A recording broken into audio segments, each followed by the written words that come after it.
hopefully I picked the right channel. Yay! I did. All right. Awesome.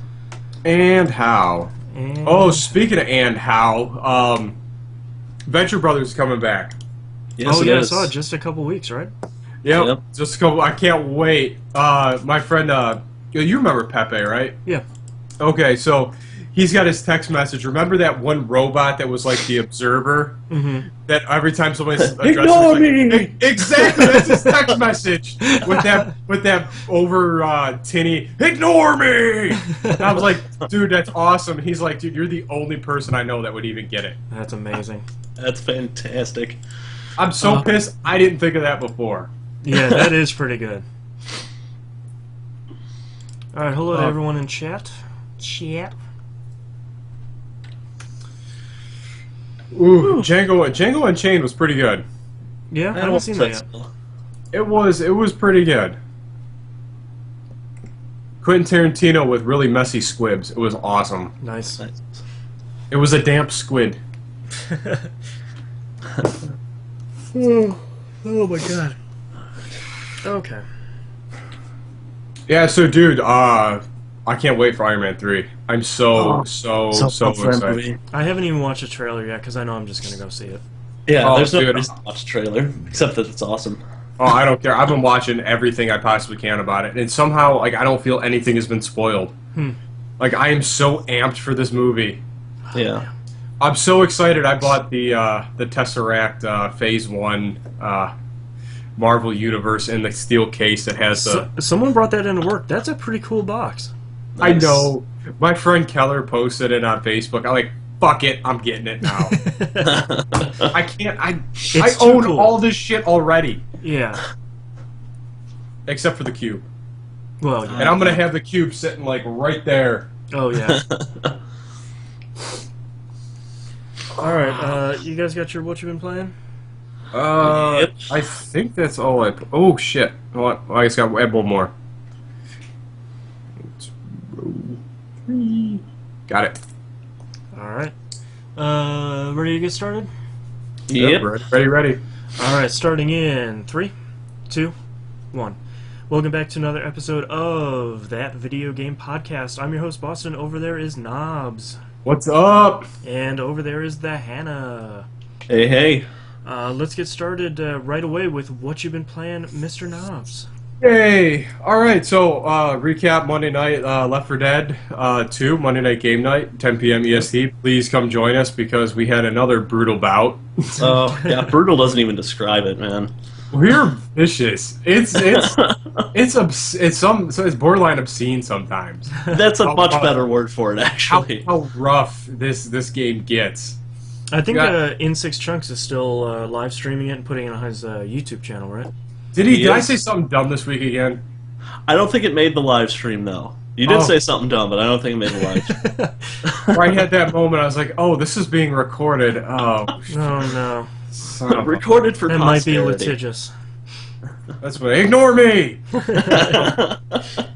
But yeah, it's a blast. We have a good time. I think we rolled 4 on 3 this last week, so we were one short. But You still dominated. So it's not all me. Stop it. Oh no, it's not stop all you. it, you. It's Stop it. You Stop flatter it. me. Well, here I'll read the scores here. Well, the final score was 2139 to 850. Oh, Jesus. That's not even. Isn't there something in the Geneva Convention about that? I think there is. Hey, no chemical weapons were used during this. So Except it was fair. Except for the spitter. Yeah, And bile. And bile. And bile bombs. and just Okay, I guess we were pretty chemically inclined on this. Yeah.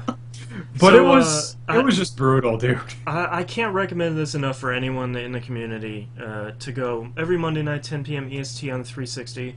Left 4 Dead 2, you don't need all the DLC. You can start off small and not have it. But man, even if you've been playing forever or if you haven't played ever, just hop in. It's a great time. I mean, if you can grab the game for $20 and grab all the DLC for probably another 20, I think is about the price of it. Yeah. But Well worth it.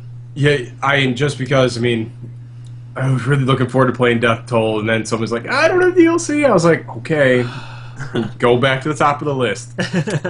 Yeah.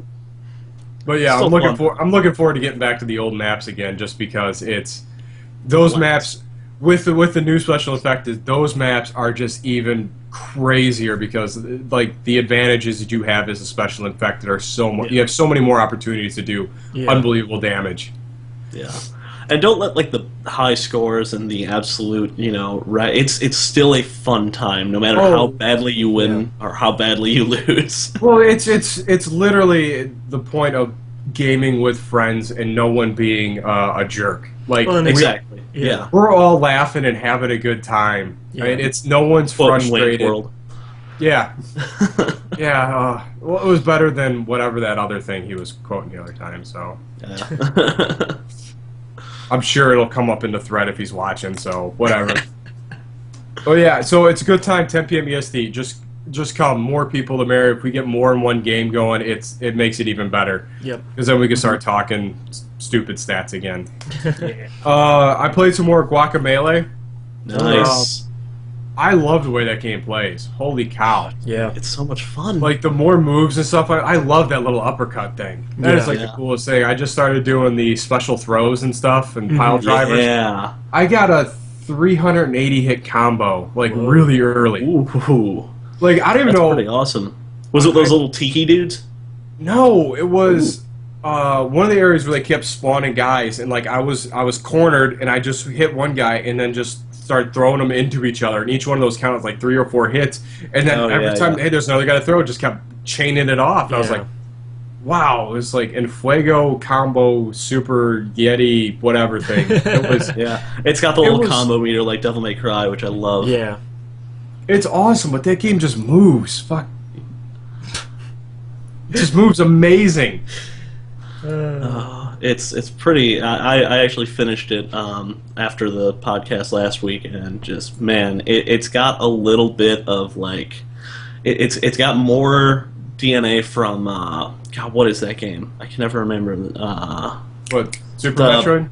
No, not Super Metroid. Not an older one. The one that came out just last year was the Red and Blue. Shadow Complex. Oh, God, Ubisoft made it.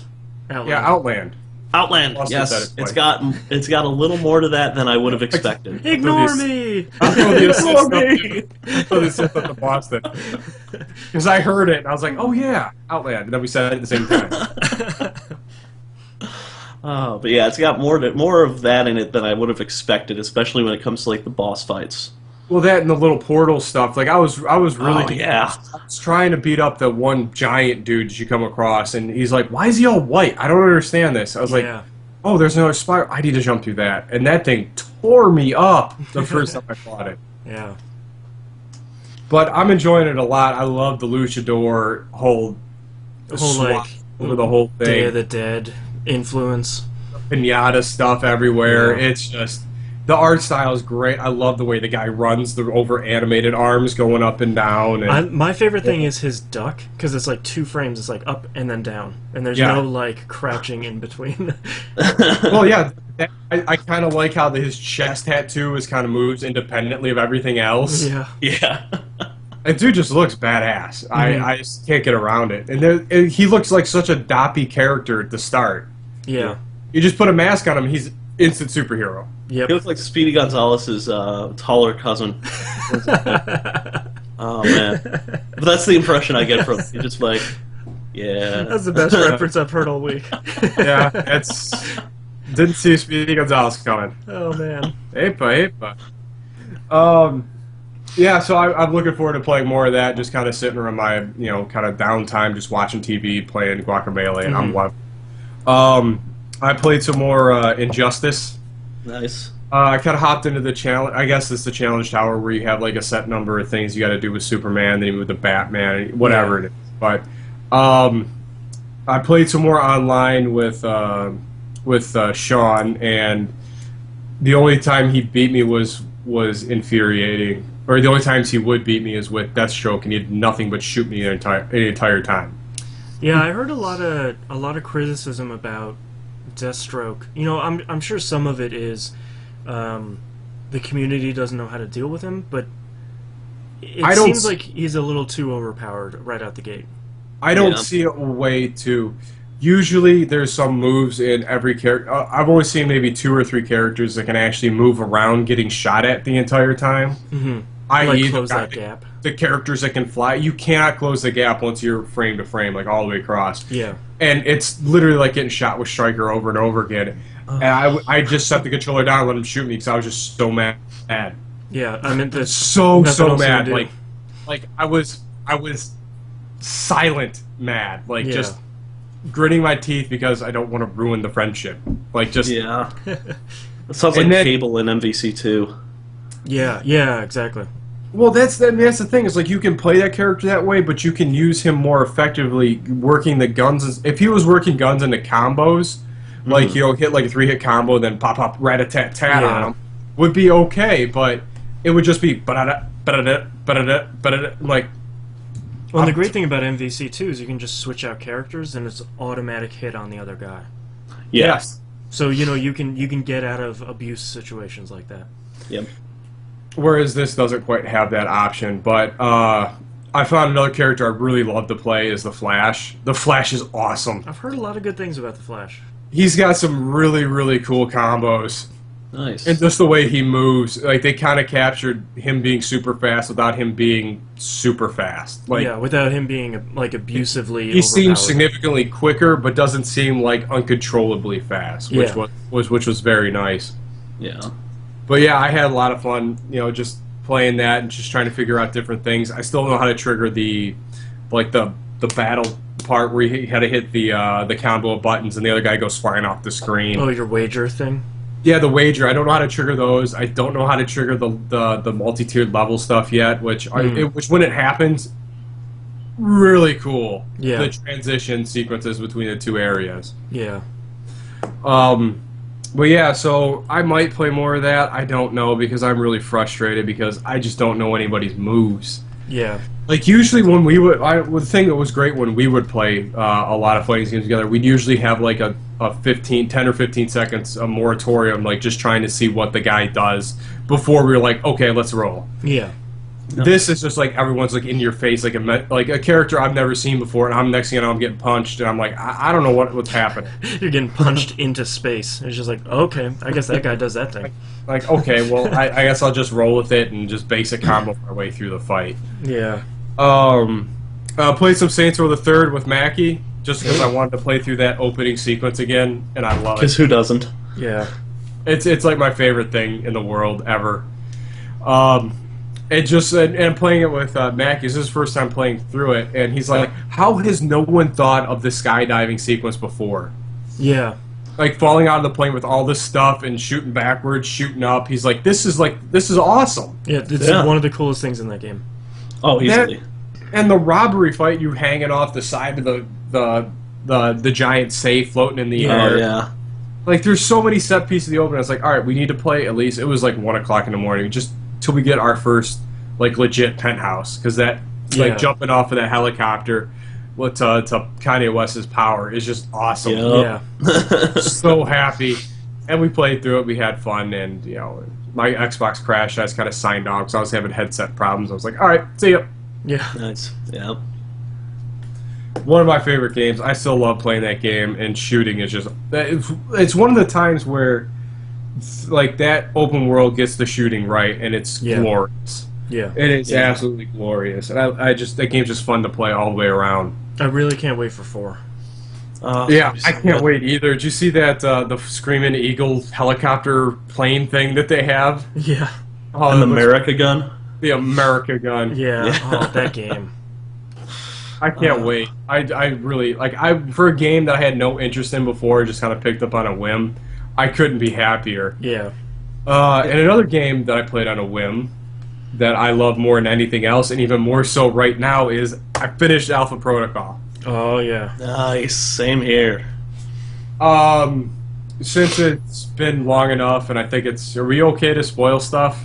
Yeah, if anybody's still playing it, we've had the majority of the month to play it, so most people that wanted to are finished with it. If anybody hasn't, skip the next couple of minutes. Okay. Yeah, Well, good call. on that point, beep. Ignore me!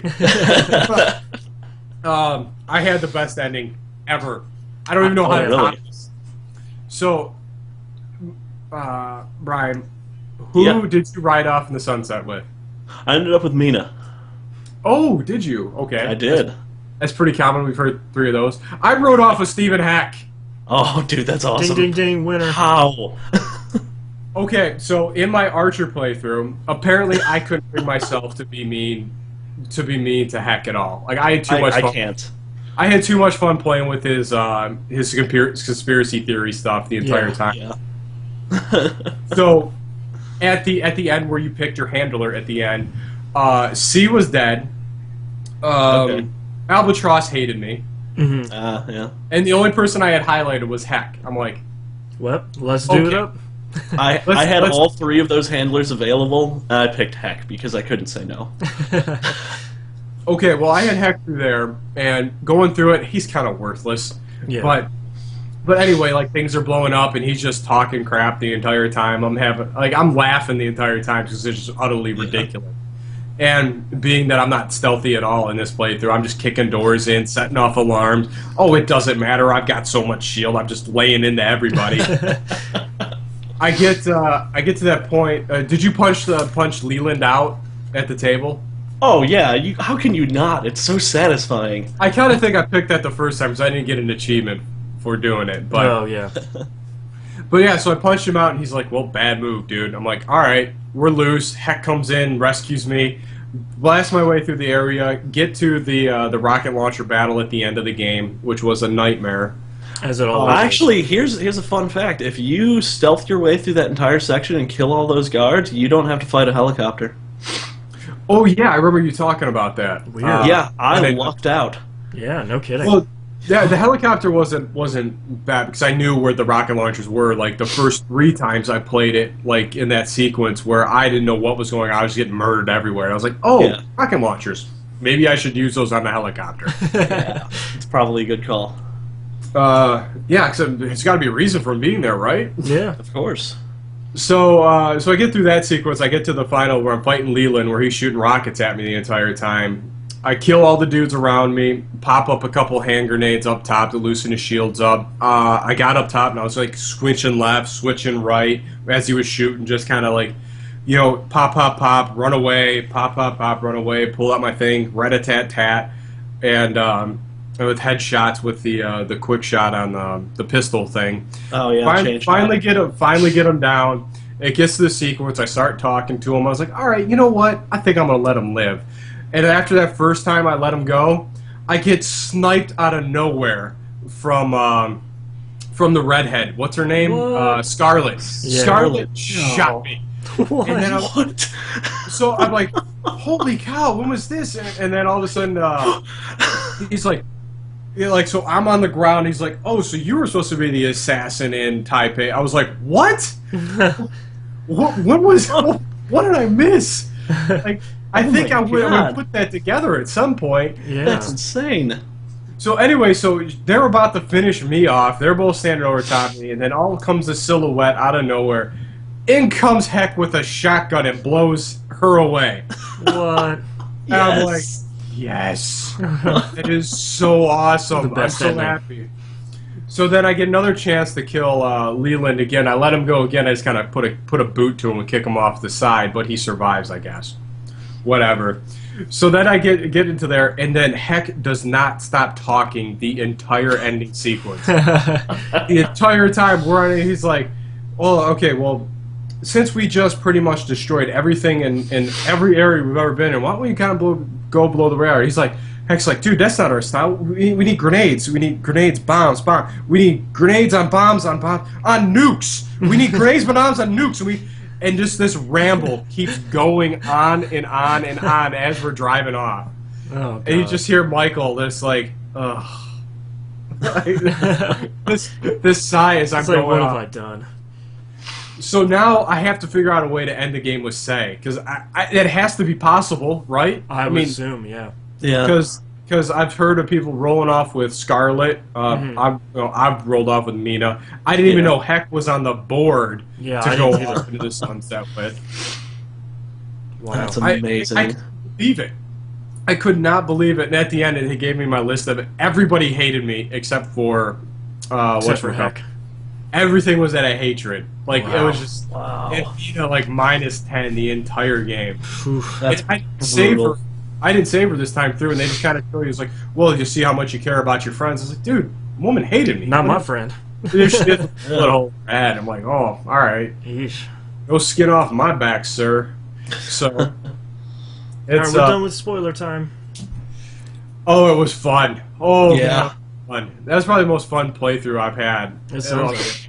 And like that, literally just because of how those events folded out, probably my favorite game, one of my top 10 favorite games of this gen. Yeah. Just That's for the awesome. fact that so much can happen in that game to be marked different at the end. Yeah. I posted some fun screenshots of the shenanigans that engine does. If anybody's curious about people folding in half, go check that part out. Yeah, folded in half, but I couldn't get a video of the one guy that's got his arm clipped through the door with his head in the middle of his chest. That head was spinning the Great. entire time. Jeez. Like, fast. Like, I couldn't catch it to where it was upside down. I always catch it on, like, where it was kind of in the middle, just kind of shaking. Oof. But no, his head was spinning. It was nuts. Creepy. The one dude with his leg through the wall, where you can still see his shadow. Got that guy around the corner, like just his tip of his head hanging out. All of a sudden, like I see the body flip around and like thump, like just like I got stapled to the wall. It was crazy. Oh, was it fun? I'm thinking about doing a shotguns playthrough. Yeah. Nice.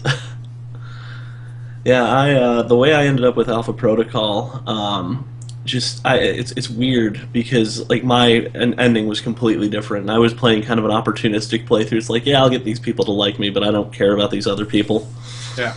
And just my last boss was different than yours, and I'm just trying to think of what else. I didn't even know like all that stuff with Scarlet was even possible. Like I think I've almost ignored her every time I've played this game.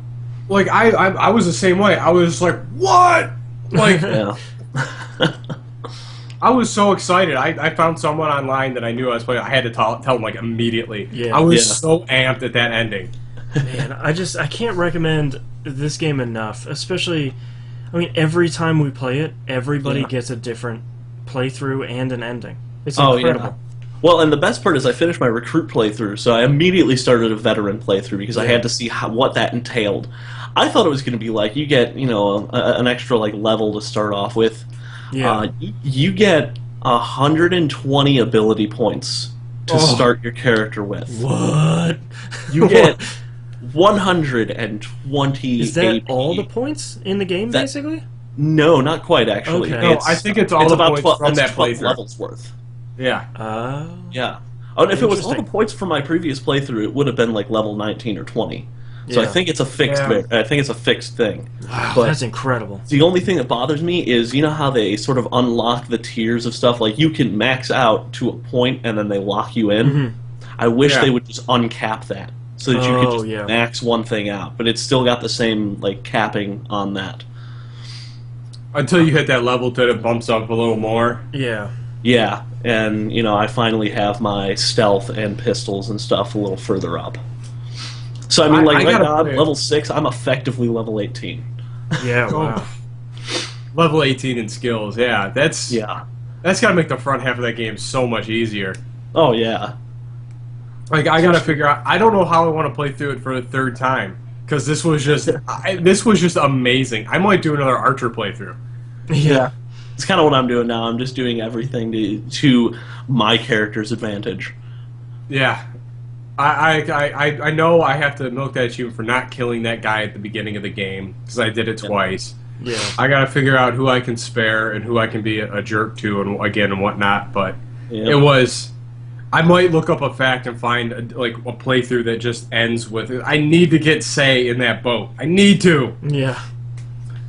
Maybe I'll do a Rico Suave where I just save all the chicks. I don't know. maybe I'll sail off with a whole harem. I don't know. Oh, yeah. There you go. Man. Alright, what else you been playing? But that's pretty much it. Alright, Hannah, what you got? Well, I finished Guacamelee.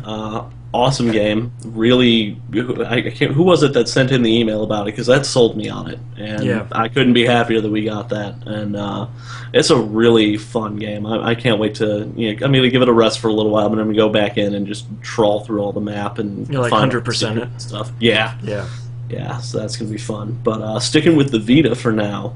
I picked up so PlayStation Plus this month. You got Disgaea 3 for free, and I started that up, which just that game makes my head spin. Yeah. Something fierce, because you jump in and they're like, "Hey, here's all of these systems.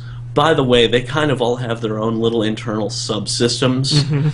And then some of them have subsystems. Yep. Have fun. We're going to explain the bare minimum.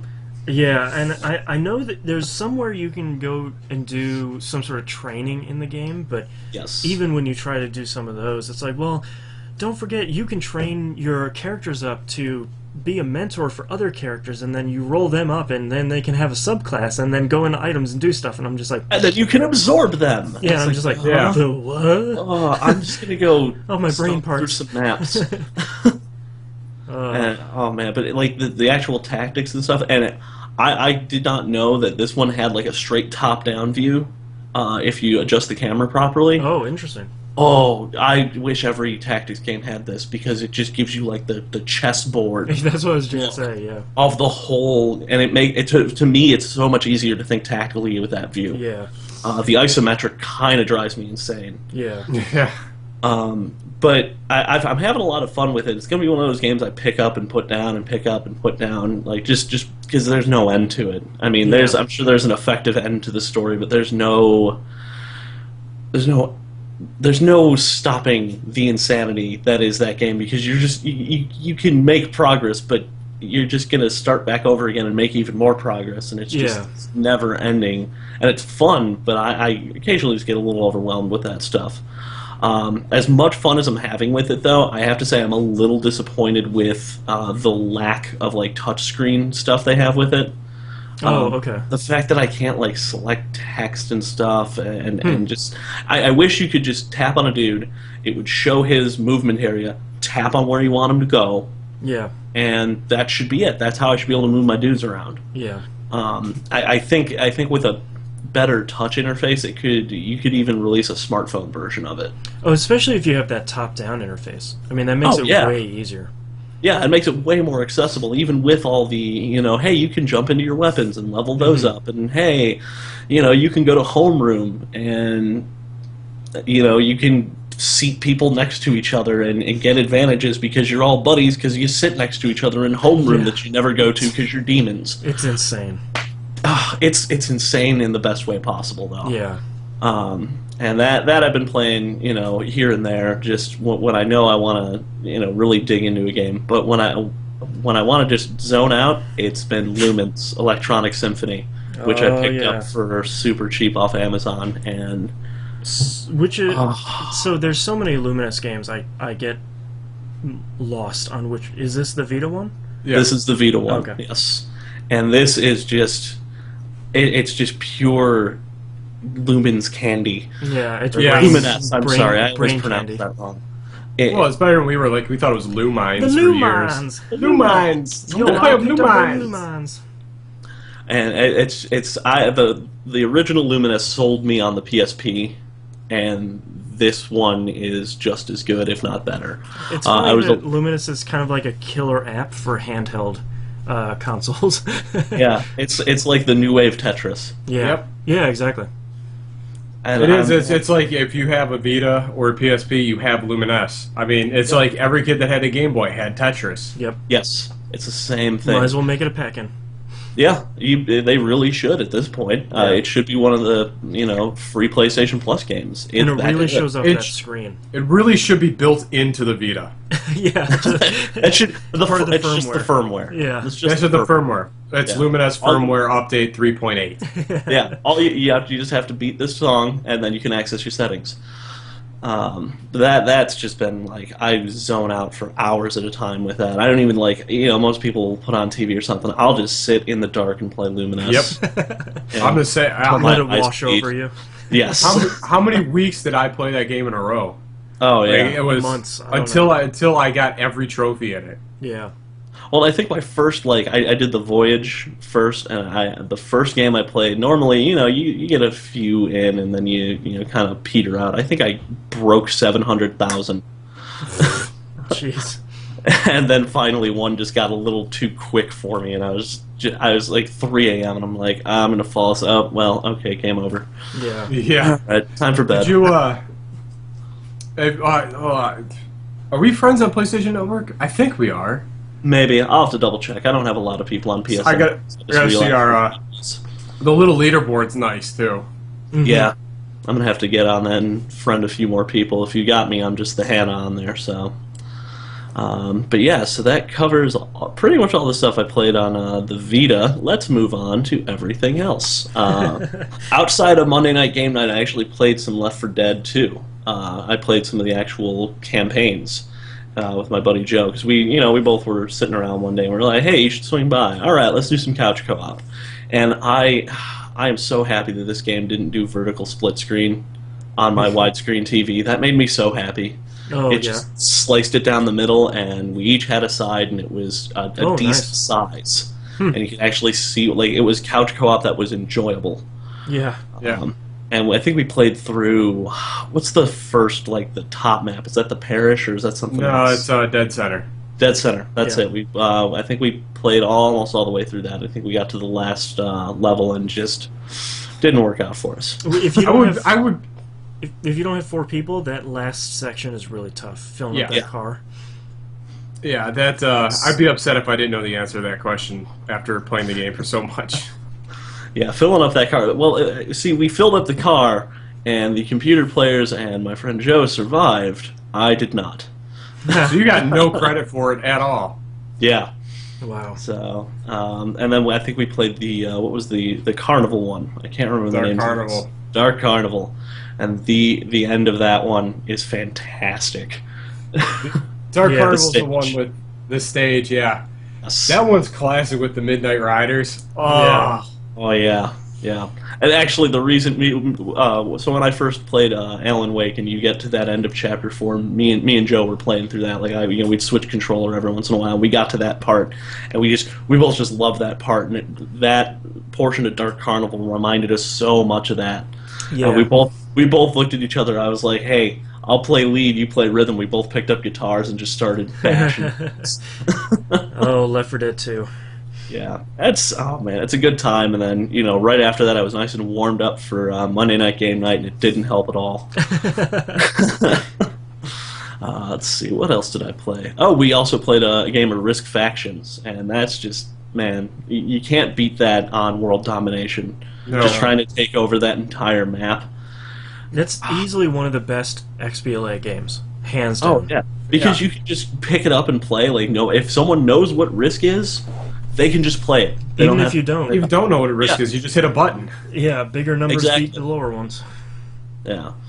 Well, you can play it with just fast battles. You can get really tactical and roll for every battle, and then cancel your attack midway. And it's shallow enough for casual players to jump in, but it's deep enough that you could probably make that game last for hours and hours and hours. Yeah. So we played a nice quick round of that, and last but not least, I played some more BioShock Infinite. Ooh.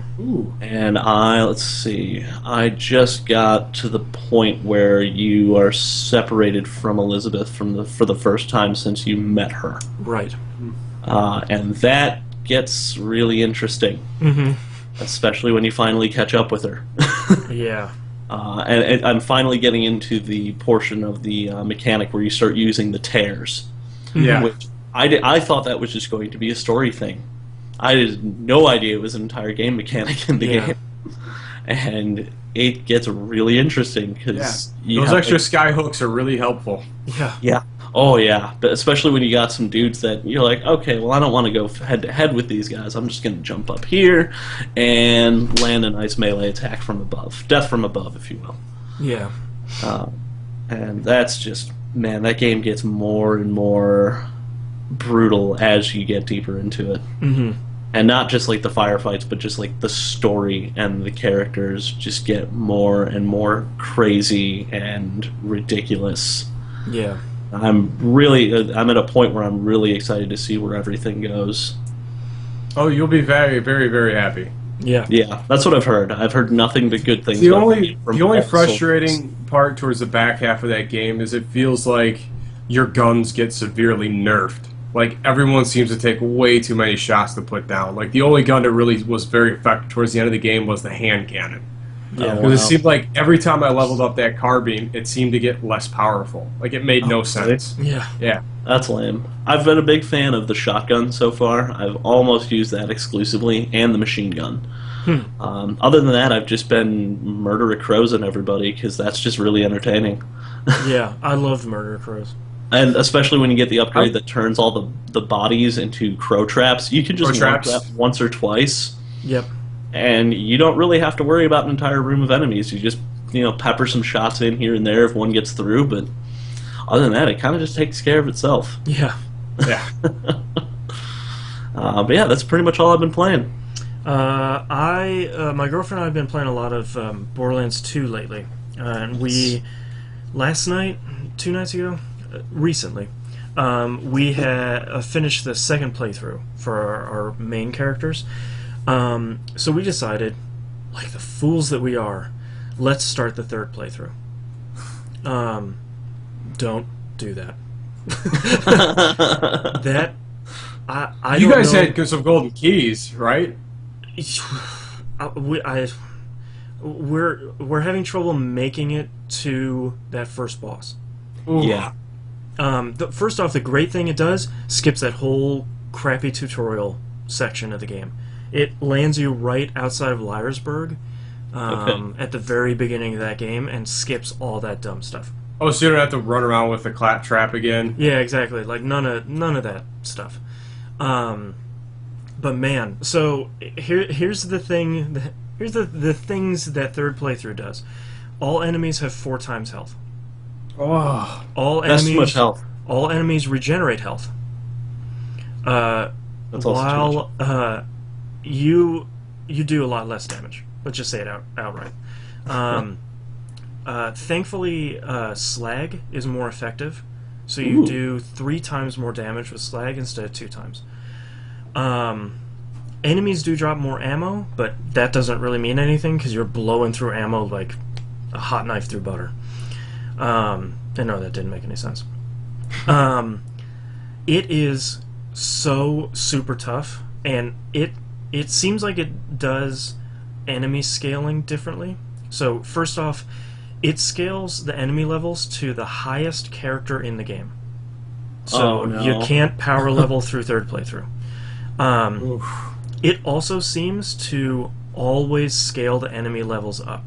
So you're always like, my girlfriend and I are level 52 right now. We're not running into anything lower than 52. It's 52, 3, and 4. Everywhere. Wow. Like even Rex dropping out of the sky, level 53. And to add on top of that, seems like there's about twice the number of enemies. So, yeah, if you thought second playthrough was too easy and you're just farming Terramorphous like nobody's business, this is probably the playthrough for you. And the best part about it, too, is third playthrough is never ending, because at any point you can reset the entire third playthrough and it will bring you all the way back to the beginning of the game. You won't lose anything, man. but you can start the whole thing back over. So, we stopped playing third playthrough, we went back to second playthrough, and we're going to farm some bosses. How's There you the go. how's the XP on third playthrough? Really great. Really, really great. I would hope something was good about third playthrough. We're talking like 300 to 400 to sometimes 700 experience per enemy. Nice. And for Solid badasses, XP. you're talking probably about 1,500 experience per enemy. Very nice. So we need to get together. I need to get you guys armored up. Yeah, yeah. We sort of, I think we sort of played with fire here on third playthrough, and I think we're sort of sick of it for right now. But yes, we definitely do need to do that. Yeah, because I have a litany of legendary weapons that. Yeah. Especially, I wonder if the Infinity Pistol glitch still works. I think they patched most of that stuff out, but the great thing is you're going to start getting pretty good pearlescent weapons in the third playthrough. So. Well, so I just need to wait for 700 to farm that stuff, so I'll be okay. Yeah, there you go. So continuing on my let's challenge myself with a bunch of games weekend for some reason, I restarted BioShock Infinite, and I played through it the first time on easy. This time I figured, why not do 1999 mode? Because I hate myself. Did you figure out why not? Holy crap, guys. Holy crap. You do 50% damage. Enemies do 200% damage. You have so little health. Shields don't mean anything. If anybody's going to play through 1999 mode, pro tip, health first, then salts, then whatever with shields. Who cares? Yes. Because they eat through your shields in... You're lucky if it's 2 shots. But man, is this game incredibly fun on this mode. Because it changes the game so much to being the sort of classic shooter that I know Knobs and I have talked about in the sort of the history of this show. It's really such a game where you have to get the weapons and the vigors that you love and that you can combine, and then you need to figure out how you can break the game. Like, before I played this playthrough, I wasn't even using the vigor combinations. Wow. And now, like, if you throw together, so the thing is, if you hit enemies with the shock jockey, they'll get more vulnerable to your attacks. So not only do I have that, but I've upgraded my carbine to do 50% more damage for headshots, and I have a pair of pants or whatever piece of gear that does 75% more damage for headshots overall. Wow. When you combine that, so all of that is really good, but still gets me killed pretty quickly. But if you combine Murder of Crows, and once it hits an enemy, you shock jockey them, it does extra damage, and they take more damage from that point because you're electrifying the crows. And I'm okay. That's like, good to know. At this point, I'm sort of like, okay, all right, maybe I'm sort of. And then the coolest thing about this game. Oh, and also every time you die, it's $100. Oh, really? And if you don't have the money, you don't come back. It's game over. Oh, You're man. flat out. So, stakes are pretty high. But so far, the best slash most infuriating part about this game is every handyman you run across is basically a final boss. Because if you let that thing hit you, it will take almost all of your health from me that has fully upgraded health. Wow. So, like, you actually have to... I've never, like, in my first playthrough, I never used the skylines this much. Like, I'm using it not only as some way to get away, but I'm using it as, okay, I need to get all the way across this map up to this place where these sniper rifles are, and I need to pop a couple things, drop that thing, go over this other place where RPGs are, shock him a little bit, try and get him to stop. Like, it's incredible. Like, I was excited to play through the game a second time to experience the story. Nice. And that has been fantastic. But I am super happy that I played through it again on this mode, because it just feels like an entirely different game.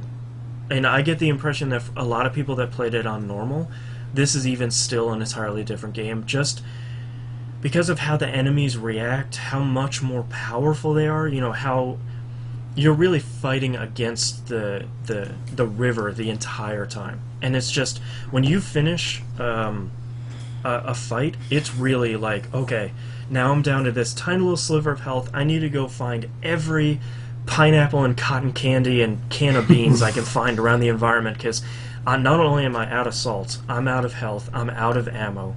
Like, there's barely any ammo in this game at this point. So, like, you're so encouraged to break everything that this game gives you in the first... Like, I never used any vigor combinations. I barely even knew they were there until I electrified those crows. I had no clue. And I was just like, oh, Oh, okay. And also a really fun thing is turning on the numbers popping off of enemies, because I Yeah. really like seeing the continual damage it does when you have shock jockey or stuff like that. Um, it's great.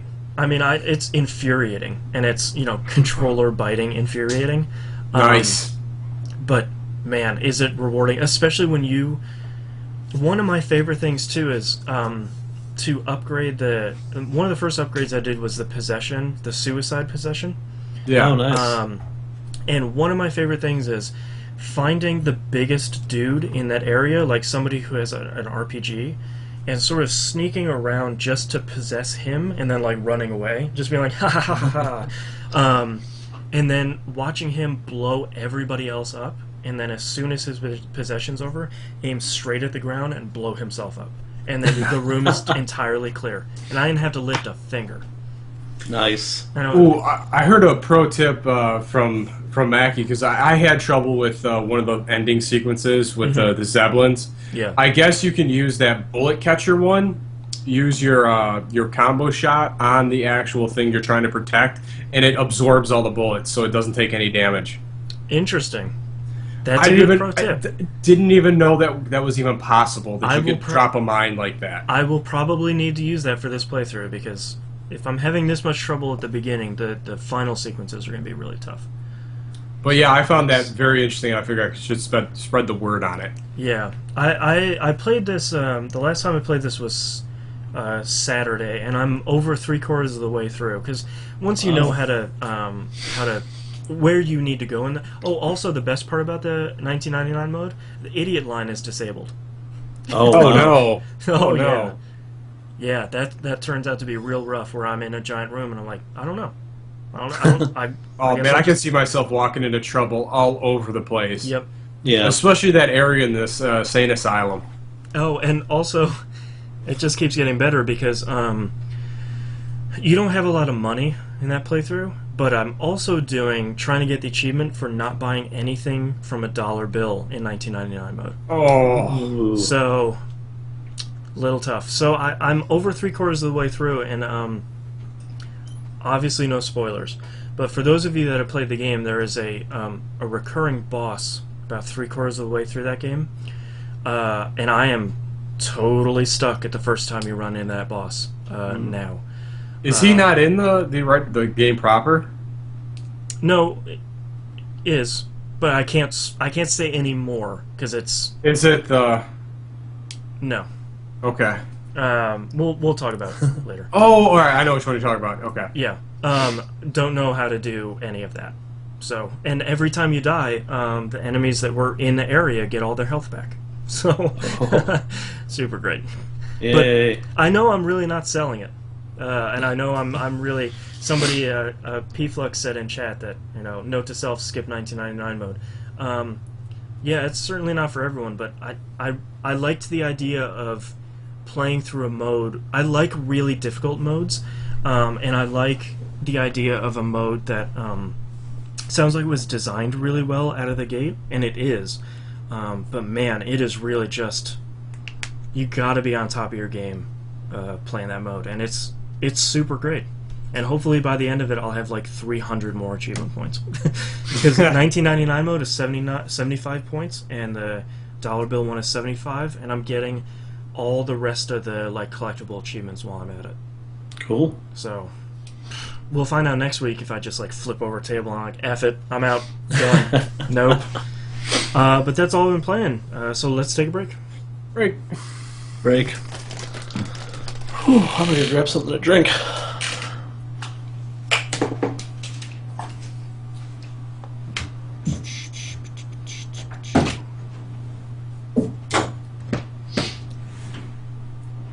What are you doing?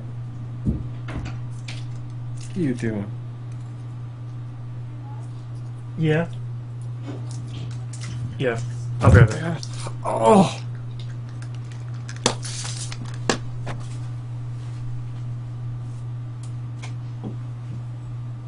Why are you gonna be such a little dick?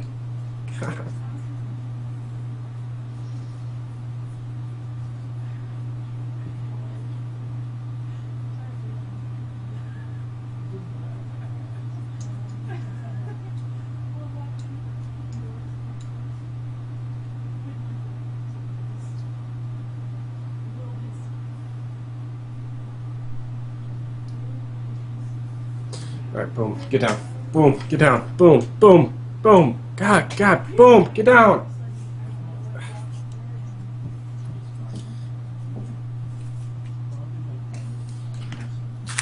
Ah.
Boomer, get out of there. Oh, so check out these business cards we got work for customers. Let's see this. So, Okay. Is that... and then it's a USB. Oh, there it is. Oh, that's crazy. That's fantastic. Is it storage or Four else? 4 gig USB storage. Wow, very nice. That's the size You got any like advertising materials and stuff on there too? Well, that's kind of the point of it. Is we can put the like for like a higher profile contract or something. We got like the big portfolio thing. We can put the contract and all the other data sheets and specs and stuff on these. Slip it into the big folder presentation. It's like, oh yeah, and it's a USB storage. Very nice. Very nice. Oh man. Oh, I drank too much this weekend.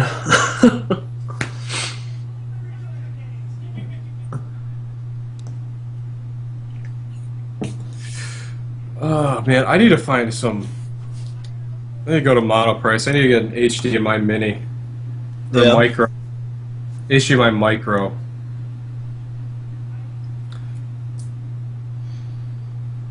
What do you need the HDMI micro for?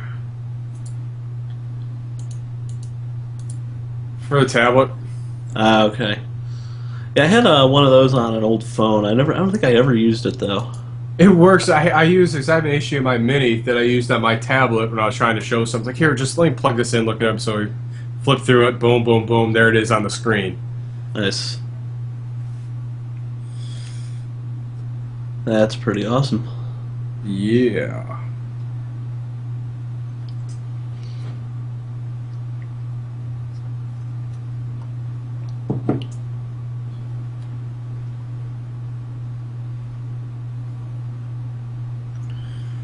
Ah, it's so bright.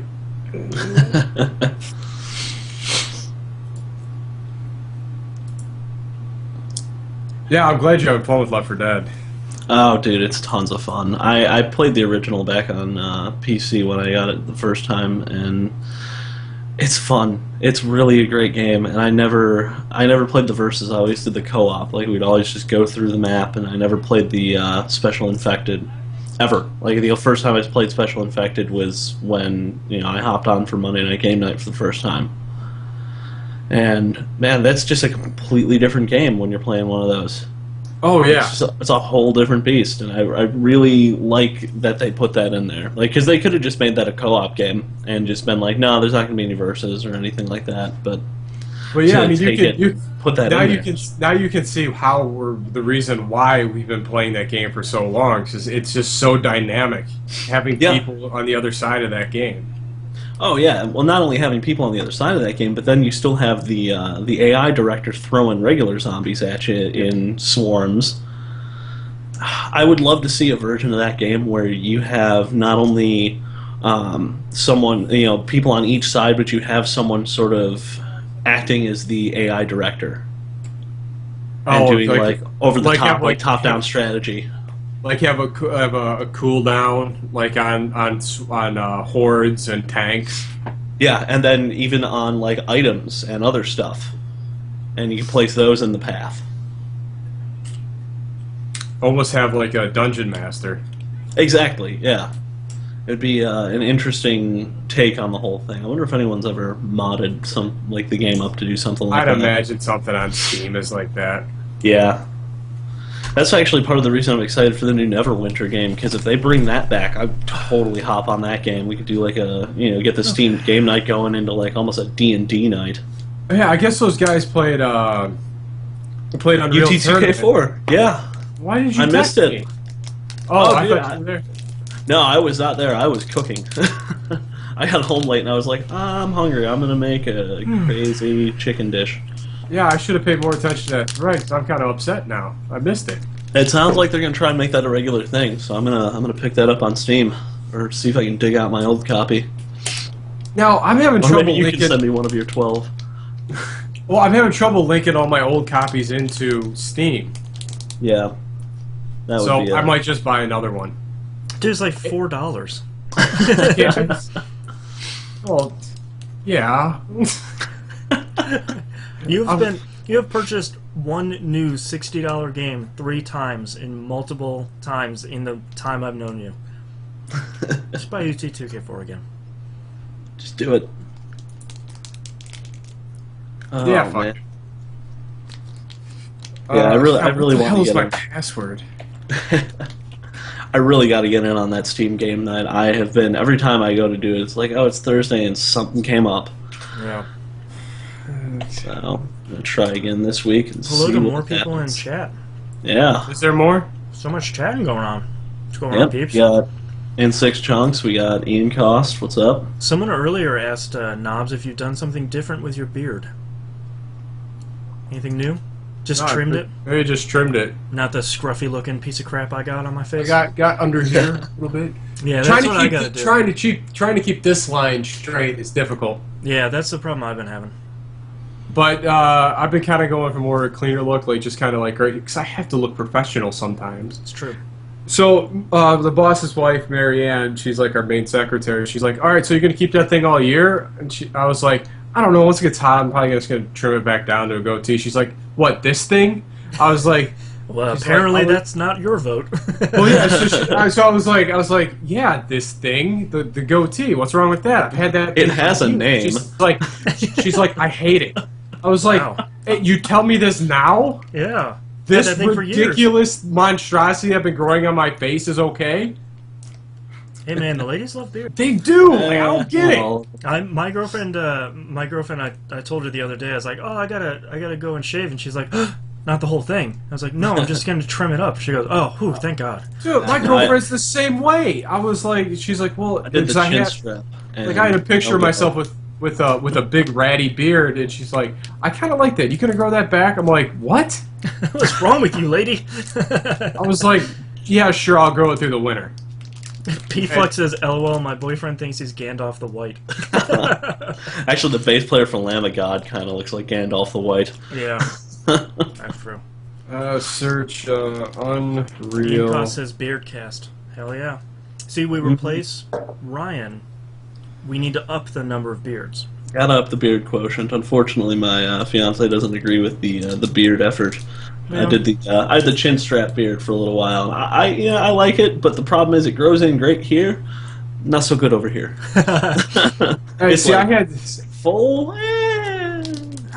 I had some ridiculous facial hair in college. Like I had some huge mutton chops. Yeah, those Oh. are nuts. Oh my god, hold on. It's ironic. I busted. I still have the brochure. I'll be right back. Oh no. No, This is just get good. brochures. I'm scared. No, he got his picture taken. Oh, Once okay. for the college we went to for like a pamphlet sort of thing. Oh, nice. That's always fun. All right.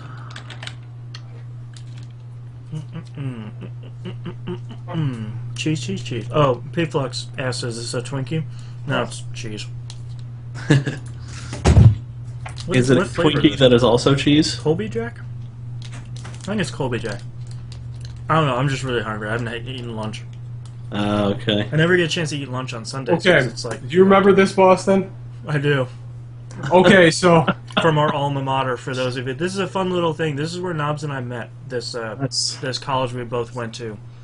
going back. So- All right. at the baseball house, they stole a whole box of these and made a collage of.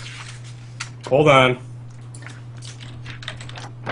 Of this picture right there. I forgot about. Look at that. Oh, that That's hair. pretty fantastic. Those chops. So yeah, they cut out 150 of those and made a wall out of them. Yes. Amazing. Ian Funny- Cost says F Malone. You're right, sir. Yeah, that's right, sir. But yeah, so funny anecdote to that picture because I got roped into it.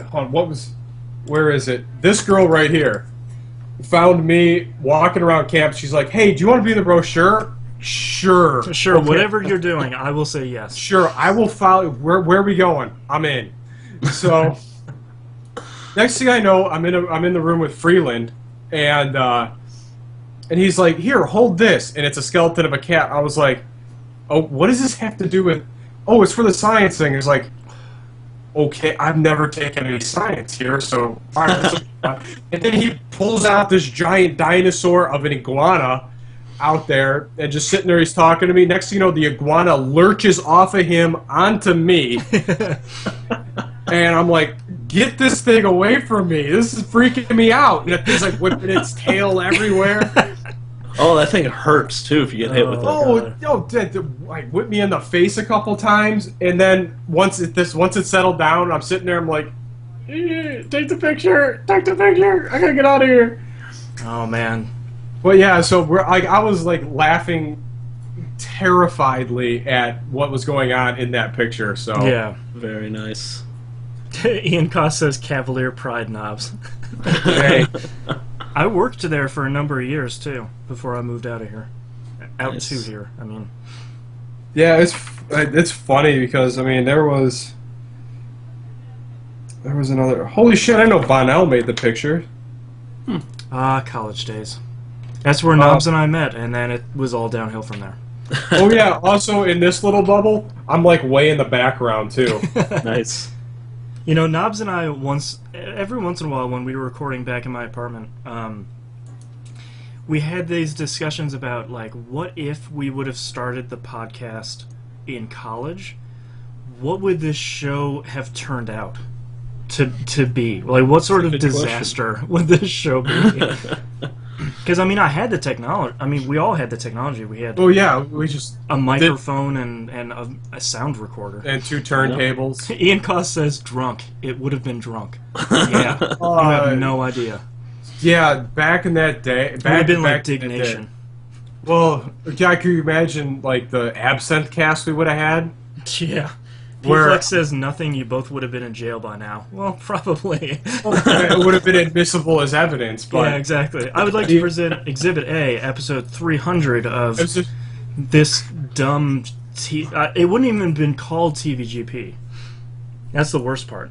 no, it would probably be B&K or like something Boston Knobs or something. Like it'd been something dumb. B&K, King of Gaming. King of BK, the Whoppers, the home of the Whooper. Like, the Whooper. like it'd have been something ridiculous. The 'cause- dumbest video game show ever. It probably see the thing is it wouldn't have been called a podcast. Because podcasts weren't around at wasn't that the point. thing It was just anymore. like shows you were putting on the internet. Yeah. We would have been a YouTube show. But it would have been like, here's Knobs drinking the illegal version of something this year. Yeah. See, the worst part is YouTube wasn't even around then. Yeah. No. That was before YouTube. So it would have been this own website I would have been hosting MP3s or OGs on. But we had, man, like some of the stuff that we did back then would have been. I'd have loved. Like, I could only imagine some of the stuff if we had the capability now to live stream some of the stuff that we did back then. Yeah. Would have been like legendary video at this point. Like, hey, all we have to do today is play DOA and Guilty Gear. I guess we'll do that. Yeah. Nice. And short breaks for eating. Because I mean, some of the sessions we had in Guilty Gear were just some of the most. I mean, it looked some. I'm not saying we were awesome, but it would have been every bit as good at that. Some of the stuff you'd see at some of those fighting tournaments. When we were on our heyday. Nice. Yeah. Well, like it we would were. it would have been interesting to chart us discovering the genres we love. Like me picking up Guilty Gear used from GameStop on a whim because the cover looked cool and it sort of looked metal. Yeah. And then like picking up Frequency and Knobs and I just being like, "What is this game? Where has it been my entire life?" Oh well, once we cracked that nut, and then it became this whole other worldly thing. Yeah. Because that's Rodney's game that I have, Yeah. and he's like, I can't play this. My thumb doesn't move fast enough. I was like, okay, and then I realized the shoulder buttons. I was like, hey, this is the way you're supposed to play this. Yeah. Yeah. Or that big aha moment in your room when I figured out how to play Gun Valkyrie. Oh god, I would have loved to see that. Man. Oh, I would have loved to see a video of me playing that game and how like crazy the moves you can do in it. Where I literally the entire game I didn't like. I was like, let's see if I can go the whole game without touching the ground. Done. Done. Did it.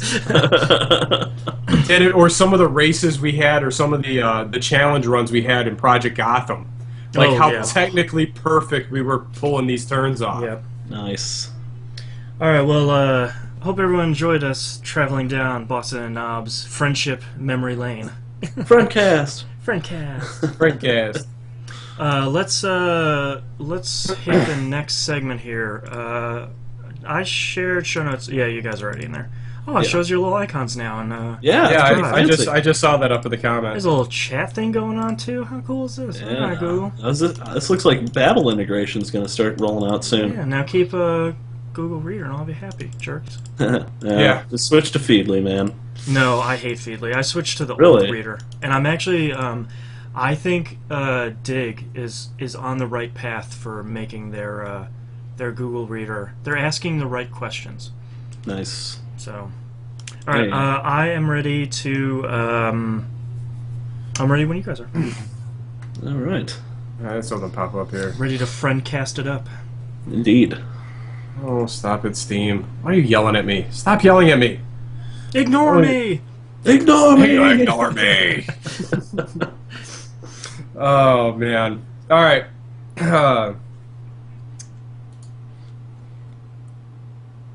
I gotta get that little ball out of the back of my throat.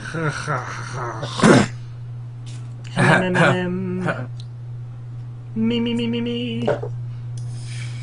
All right, you ready?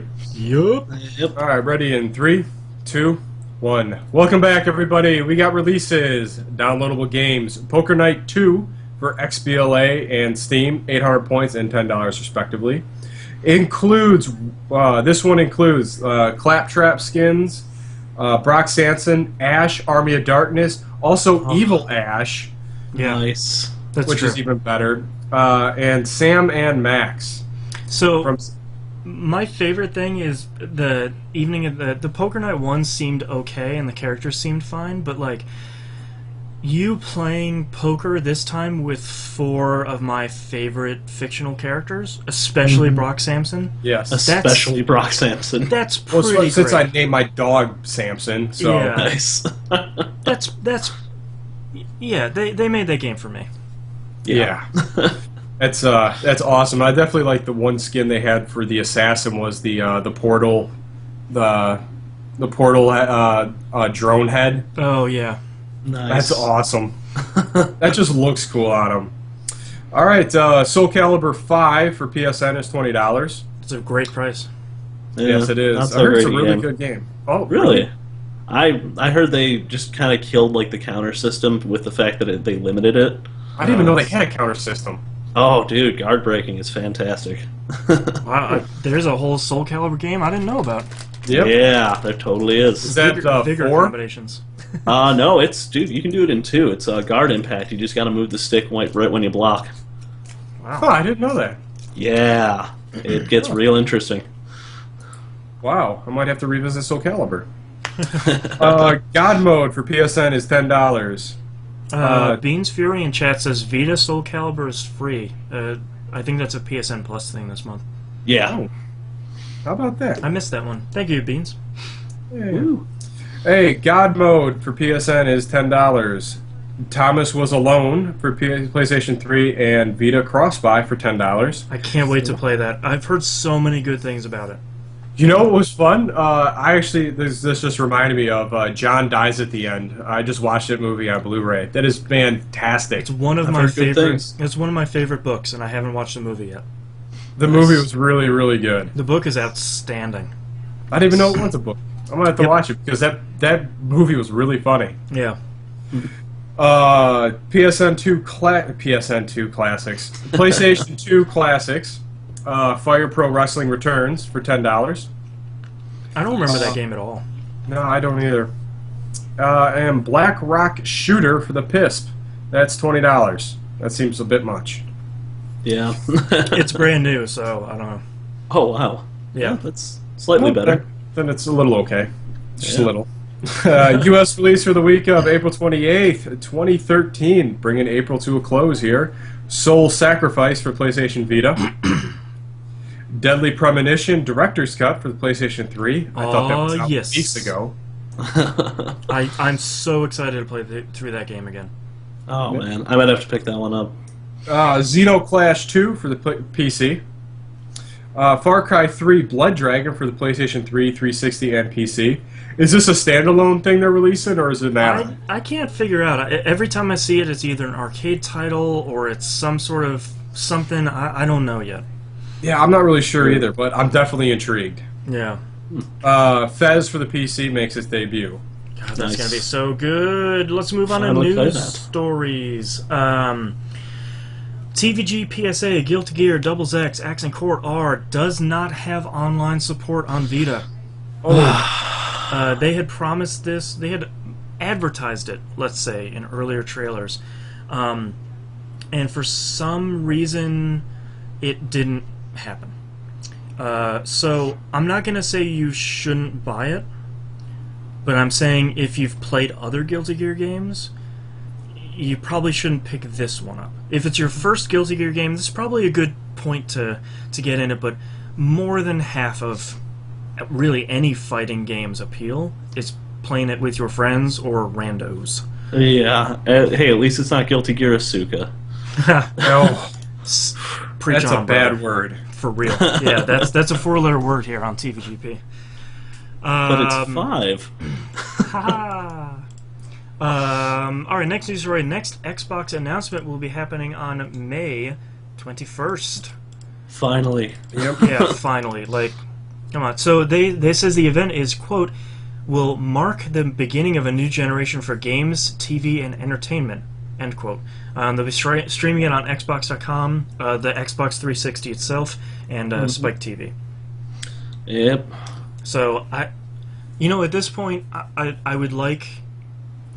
Let's say what we would like for this thing to have.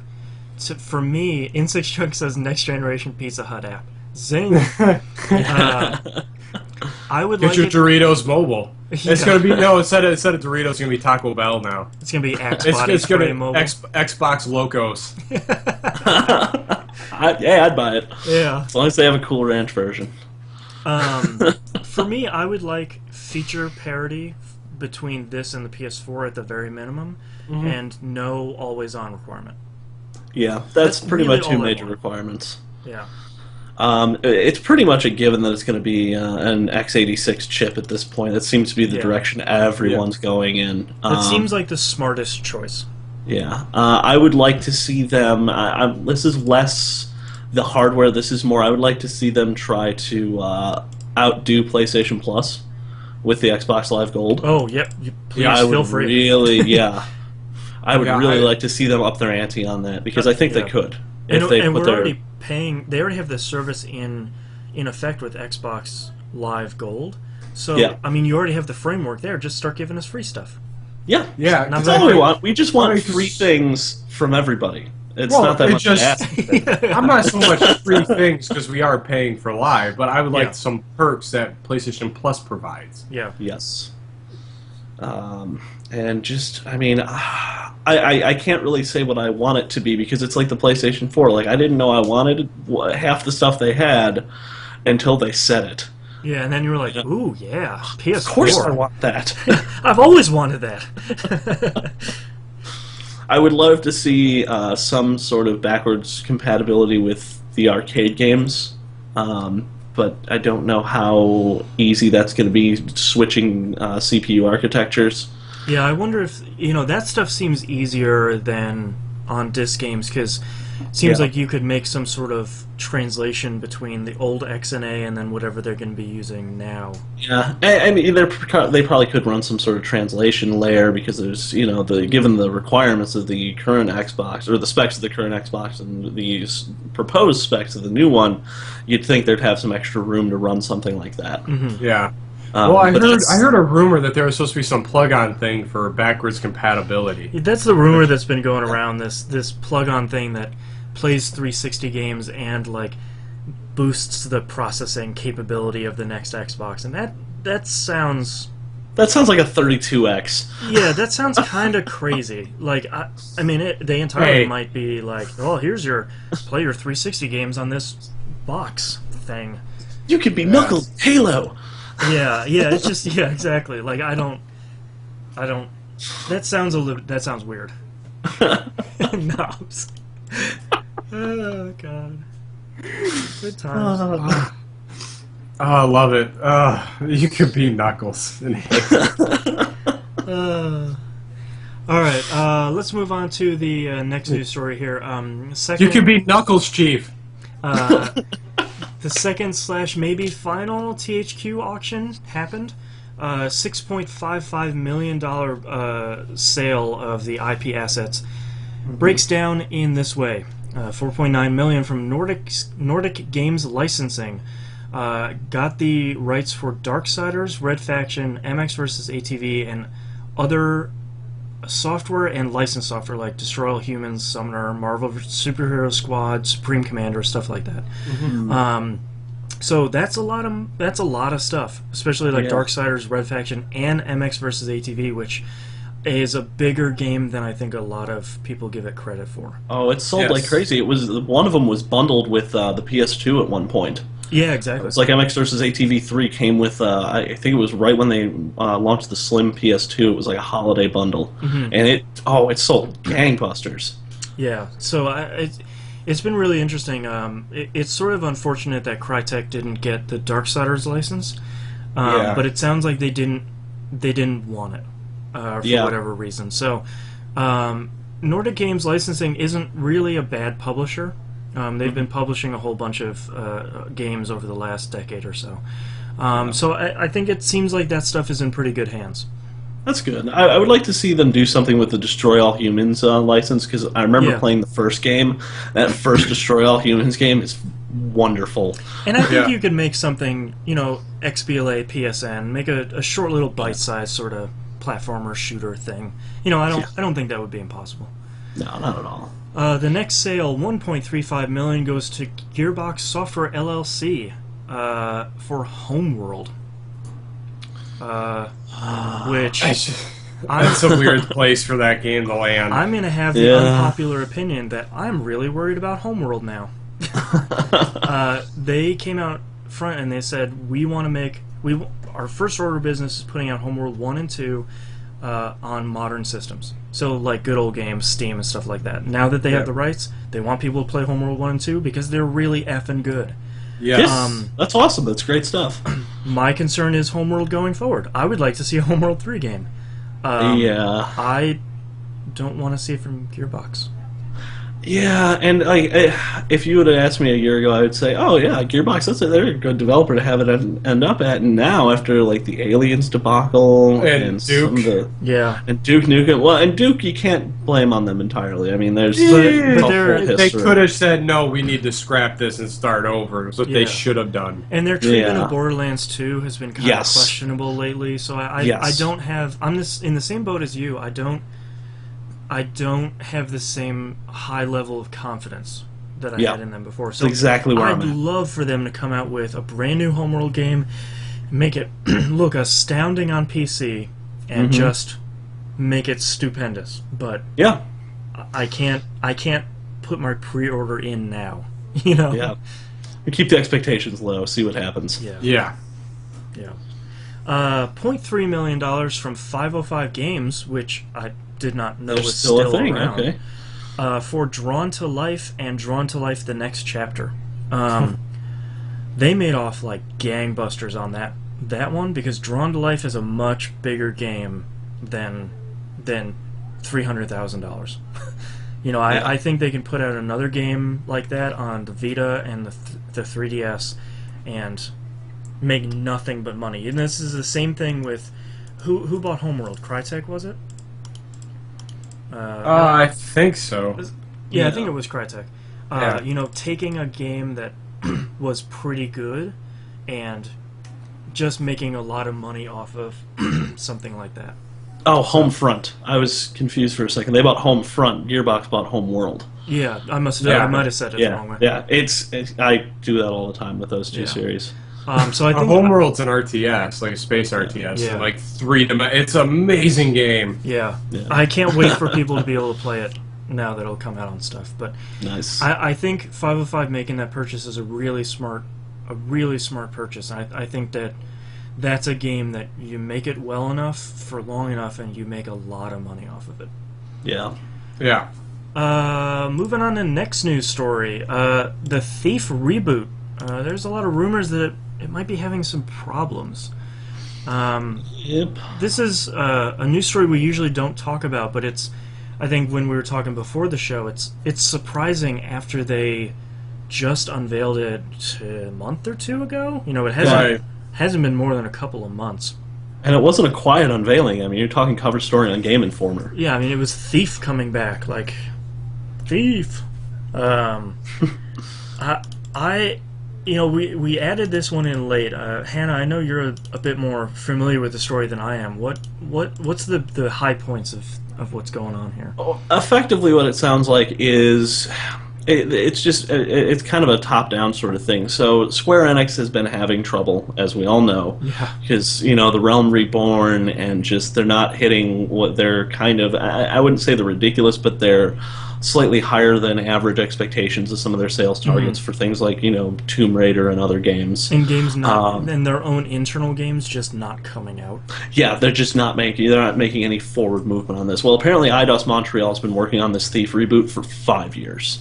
Yeah. Generally, when you make a game like this, they sort of make, and the Polygon article refers to it as like a vertical slice which is a weird and It's kind of foreign term to me. It's effectively like a tech demo. Yeah, it's effectively, you see it a lot when E3 happens and like TGS happens. Yeah. They will make a specific area of the game and just polish the hell out of it. And they call it a vertical slice because everything on the other sides is just still a beta game, but this little sliver here is perfect, and it's the exact game they want to make. Yeah. So they apparently took almost a year to make the vertical slice. Wow. That they made, which is unreal. Yeah, it's a little bit longer than you typically hear.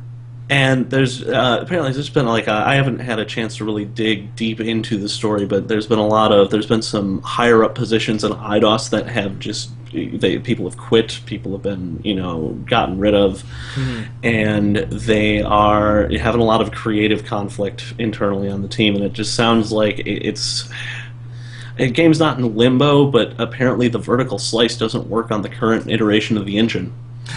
Which is really, really bad. Yeah, which means they've changed so much that the part that they polished and really worked on doesn't even load.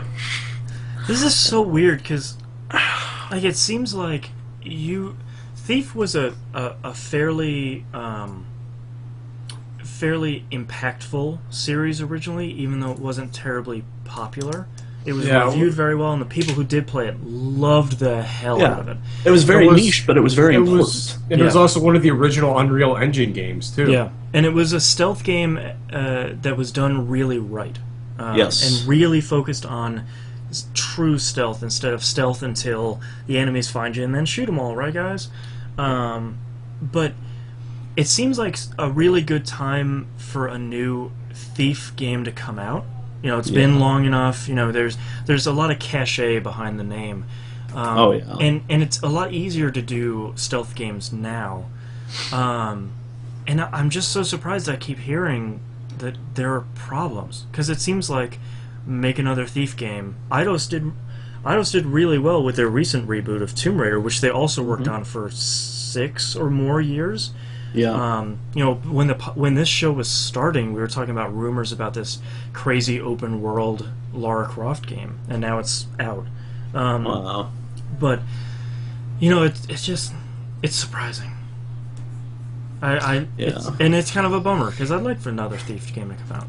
I'd love one. It'd be fantastic, but I think it's still going to make it. It sounds like they still got a team together and they're still working on it. Just there's been some high level departures. There's been some people who came specifically to work on that game have departed from it, which that's going to impact morale. It's going to impact enthusiasm. That's going to get people a little bummed out. Yeah. And the more I'm seeing here, apparently the game doesn't really match the original vision anymore. It's kind of departed from that. Yeah.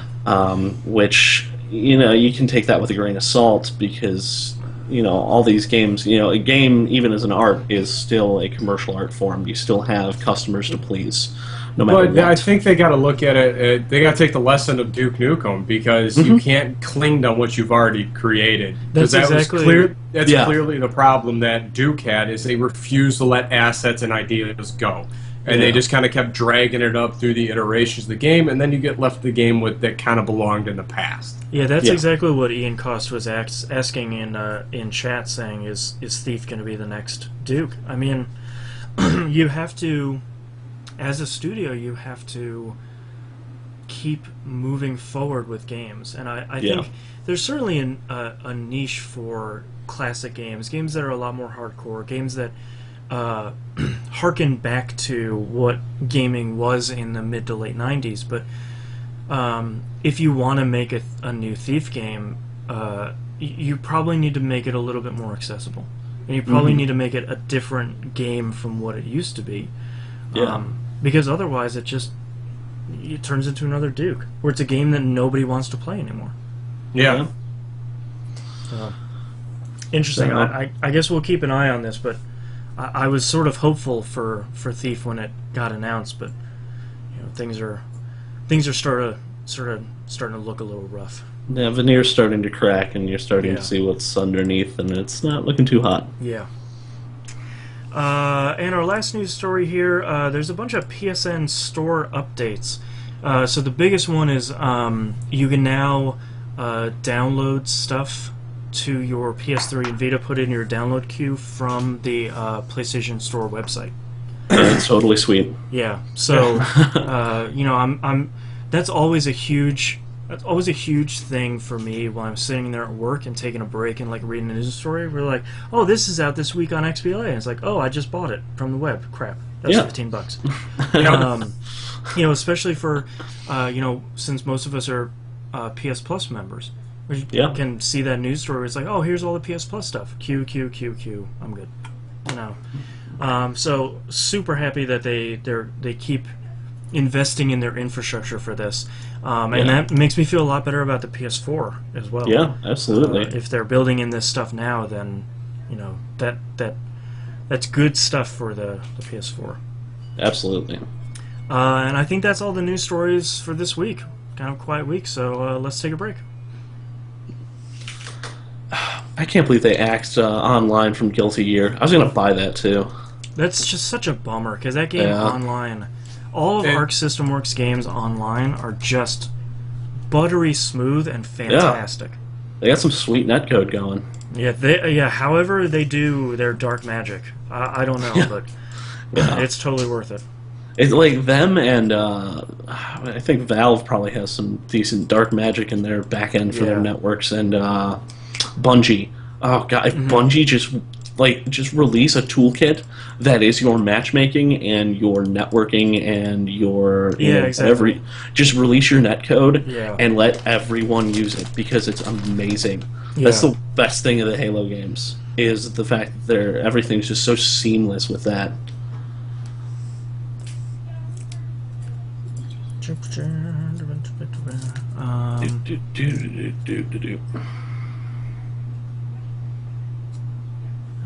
Okay.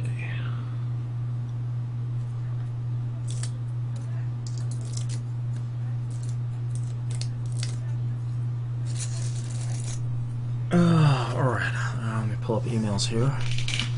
Cool.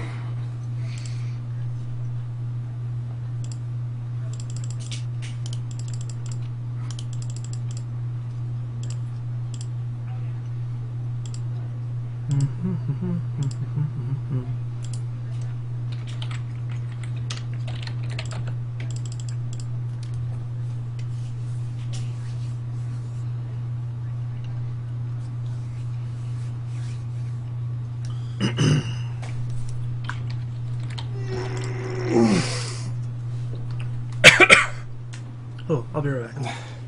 Cool. They see me rolling. They hating.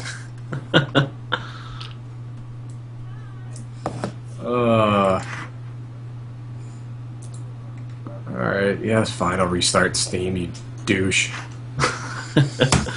Let me guess, you bought Unreal 2004? No, I didn't even get a chance to yet. Okay.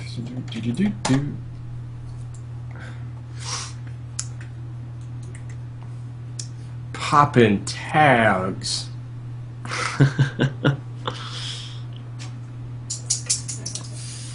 I love that dumb song. God, is it funny. I love that video. I haven't seen the video. I've only heard the song here and there. The video makes that song so much better. Because it just sees him, like, a poppin' coat.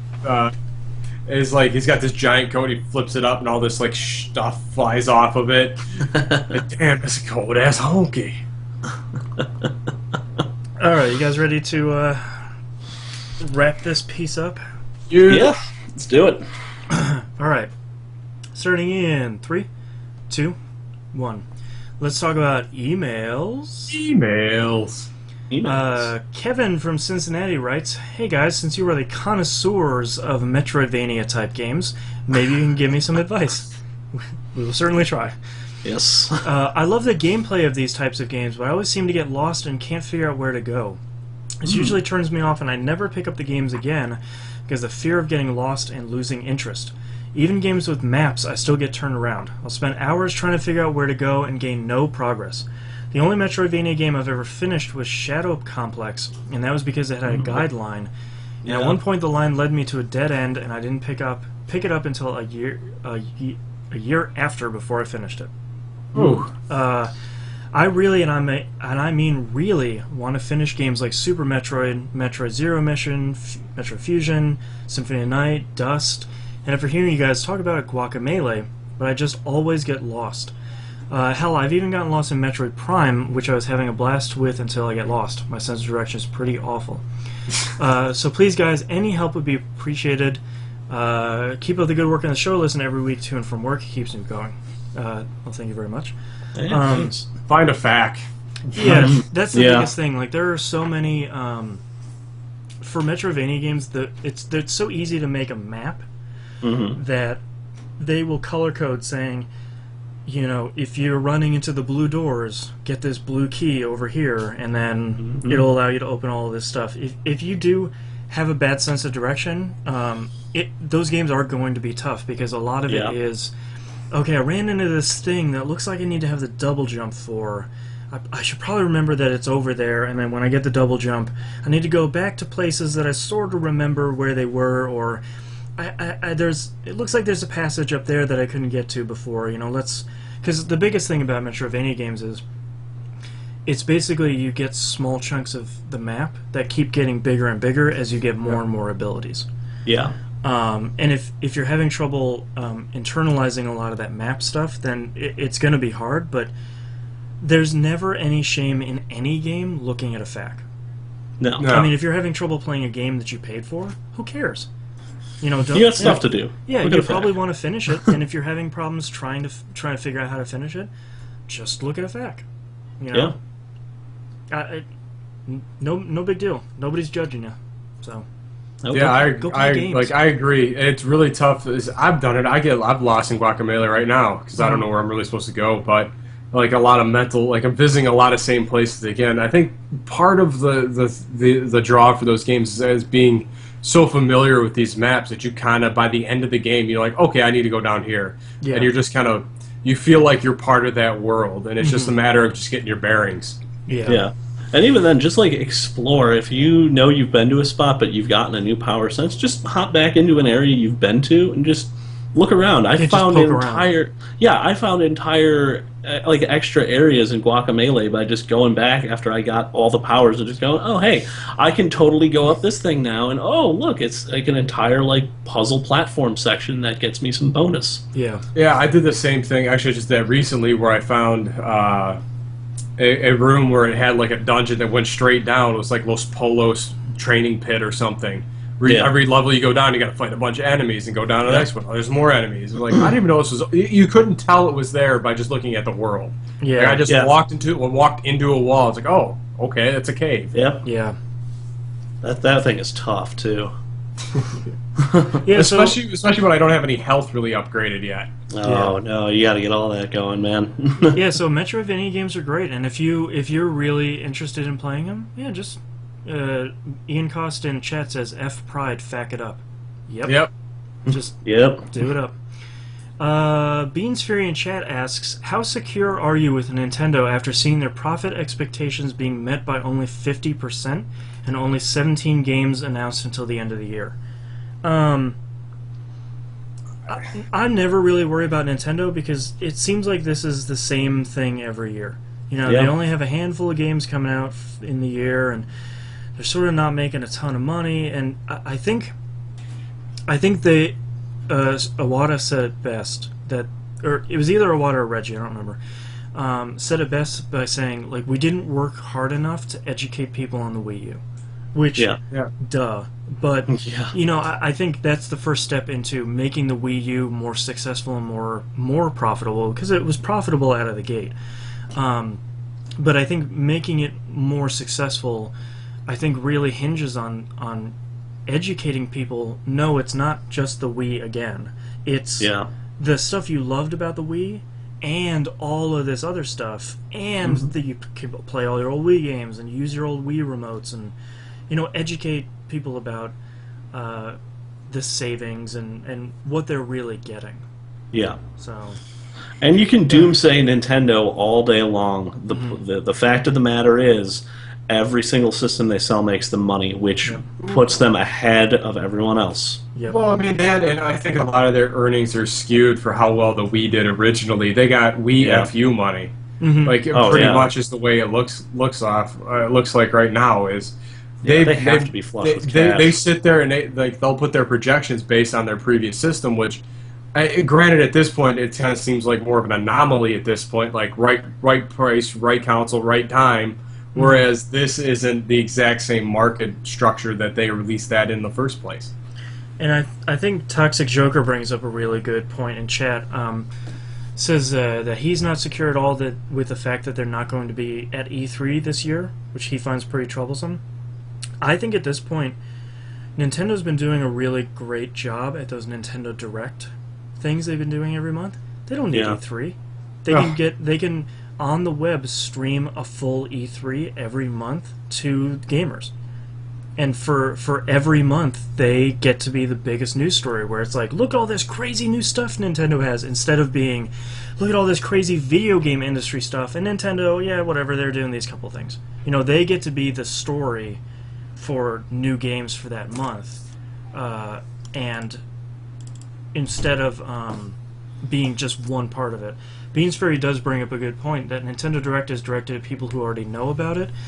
I think that's one of their biggest failings with Nintendo Direct right now. That's one of Nintendo's biggest failings, period, is not trying, at least this generation. They did it wonderfully with the Wii, I just don't know what happened. Yeah. They can't seem to reach out beyond the audience they already have.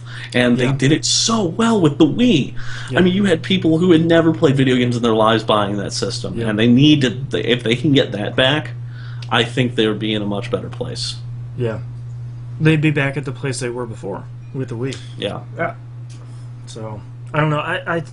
I sort of liken the Wii U to the GameCube, where, you know, it's coming after much more successful consoles, and these same sort of conversations are happening again. We're just like, sort of, yeah, Nintendo's done. This is it for them. It's like, they're probably going to make it through this again.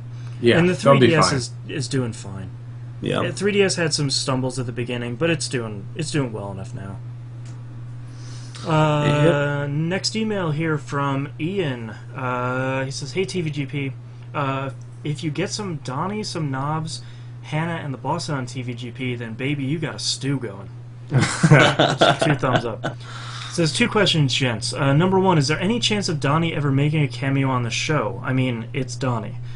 You can get your Donnie fix on the live stream, and the N6 Chunks has his archive of the Monday Night Game Night. You need to get him in his Left 4 Dead 2 element. Yep. Sort of separated from it. You lose a little bit of the magic there. Even if I just pop Donnie down right there next to the owl, I think it would be entertaining. But outside of trying to get that, well, the room was mic'd well enough, but they give him headsets and whatnot, I don't know if it will work. Yeah. Be a little rough. So, you know, if you really want to experience it in the moment, you know, Monday Night Game Night, every 10 p.m. EST. Yep. Yeah, because that stuff he says is so much off the cuff. You're like, how does he think that quickly for some of the dumb things he says? It's priceless. His second question is, in Alpha Protocol, without spoiling it, and we need to make sure we don't spoil this, the one fight you have where they play the song Turn Up the Radio, which is one of the best boss fights in video game history. Yes, it is. Made me get out of my seat. It was so awesome. What other boss fights or scenes in games have been so awesome you couldn't sit down? End of chapter 4, Alan Wake. Yeah. Always. That's way up always and forever. Yeah. Yeah, that one was intense. I still think that Alpha Protocol once is just so fresh in my mind. I honestly had forgotten how amazing that was until I got to that point again. It's and really I hear the Def Leppard dun, dun, dun, dun, dun, dun, like the drums going. I'm like, you got to be kidding me! They're playing Turn Up the Radio. I'm like, oh, it's just so good. Oh, it's fantastic. I'm trying to think of what sort of boss fights were in Saints Row the Third. Now that we were talking about that earlier. Deckers Must Die. Deckers Die. That stuff was really good. Deckers Die. That whole sequence was absolutely amazing. The wrestling sequence with Angel was awesome. That whole back half of that game was just video game brilliance. Yeah. Oh man, I'm trying to think of. There's another one I really enjoyed. Like the when you suplex that thing with the giant spider in Bayonetta, I got up and I was like, yes. Yeah. The boss fights in Bayonetta are pretty sweet. There's been a couple of boss fights in the Metal Gear series. Like all the Metal Gear Solid 4 boss fights were a pretty much blast. every Metal Gear Solid boss fight ever. Like that long string of boss fights at the end of MGS2 with all those Metal Gear Rays. Oh yeah. And then when you're actually, well, I don't want to spoil it. Well, it's Metal Gear Solid 4, but when there's some fun stuff that happens with some Metal Gears and Metal Gear Solid 4, and I think you guys know what I'm talking about. Yeah, that's pretty I forgot about that one. That's probably, that's right up there. That's one of my top boss battles where it's like, oh, it's gonna let me. One. Oh, I get to. Oh yeah. Well, and even like the fist fights in like you have the big epic battles in Metal Gear, but then you get down to the nitty gritty and you get the the hand to hand combat going, especially in the later games. It's just it's phenomenal. I tell you what, I'd throw Ace Combat, some of the larger battles in those games in there, because when you're stuck and you had to fly a jet really fast in a finite area is just intense, or trying to thread the needle down a barrel of a giant gun just to drop a bomb. It's nerve-wrackingly epic. Yeah. Nice. Ian Cost in the chat says first time he fought Sephiroth in Final Fantasy VII. That's actually a really good one, because that's one of those. It takes forever to load the battle because it's loading that orchestrated One Wing Angel song. And by the time that starts, and like you're fighting this huge boss and he's blowing up the solar system and these people are singing in Latin, and you're just like, well, games don't get much better than this, so everything after this sucks. And really, I mean, if you go back to the first couple God of War games, there's some moments, even like I remember playing the first God of War demo, and you fight that Hydra. The Hydra. Oh, that's how you open a game. Someone was talking about that the other day, that like, I can't believe that was the demo for that game, and that was the first battle in that game. And you're just like, it can't get better from here, can it? I have to find out. Well, that's part of the thing with God of War. I think that's God of War's biggest failing, is they always lead big. Yeah. Like in 2, you had the Colossus battle, you had the fight with the big brass statue. It was an amazing fight in 2. Yep. And then in 3, where you destroy Poseidon in probably one of the coolest fights I've ever seen. Yeah. And just everything from that point was like just a downhill. Yeah. So yeah. All right, let's move over. We only have one tweet, so I'm going to move over to that before we go back to emails. Sean, aka SPC, it cuts off the screen again. Hey guys, loving the show. Thank you. Hey. A couple things. First, to anybody interested in Injustice, it's on sale at Toys R Us for $35 this week. So go pick that biz up. And he says, my question is, what was the game you remember playing that got you hooked into gaming and made you love it?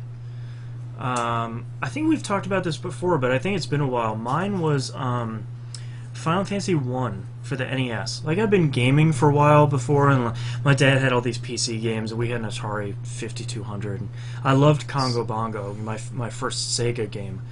But I really loved, I think, playing through Final Fantasy, I had that moment of sort of like, man, is this what games can be? Like, look at that, I'm wandering around this world, and I got an airship and a boat, and I'm fighting goblins and stuff. Like, this is cool.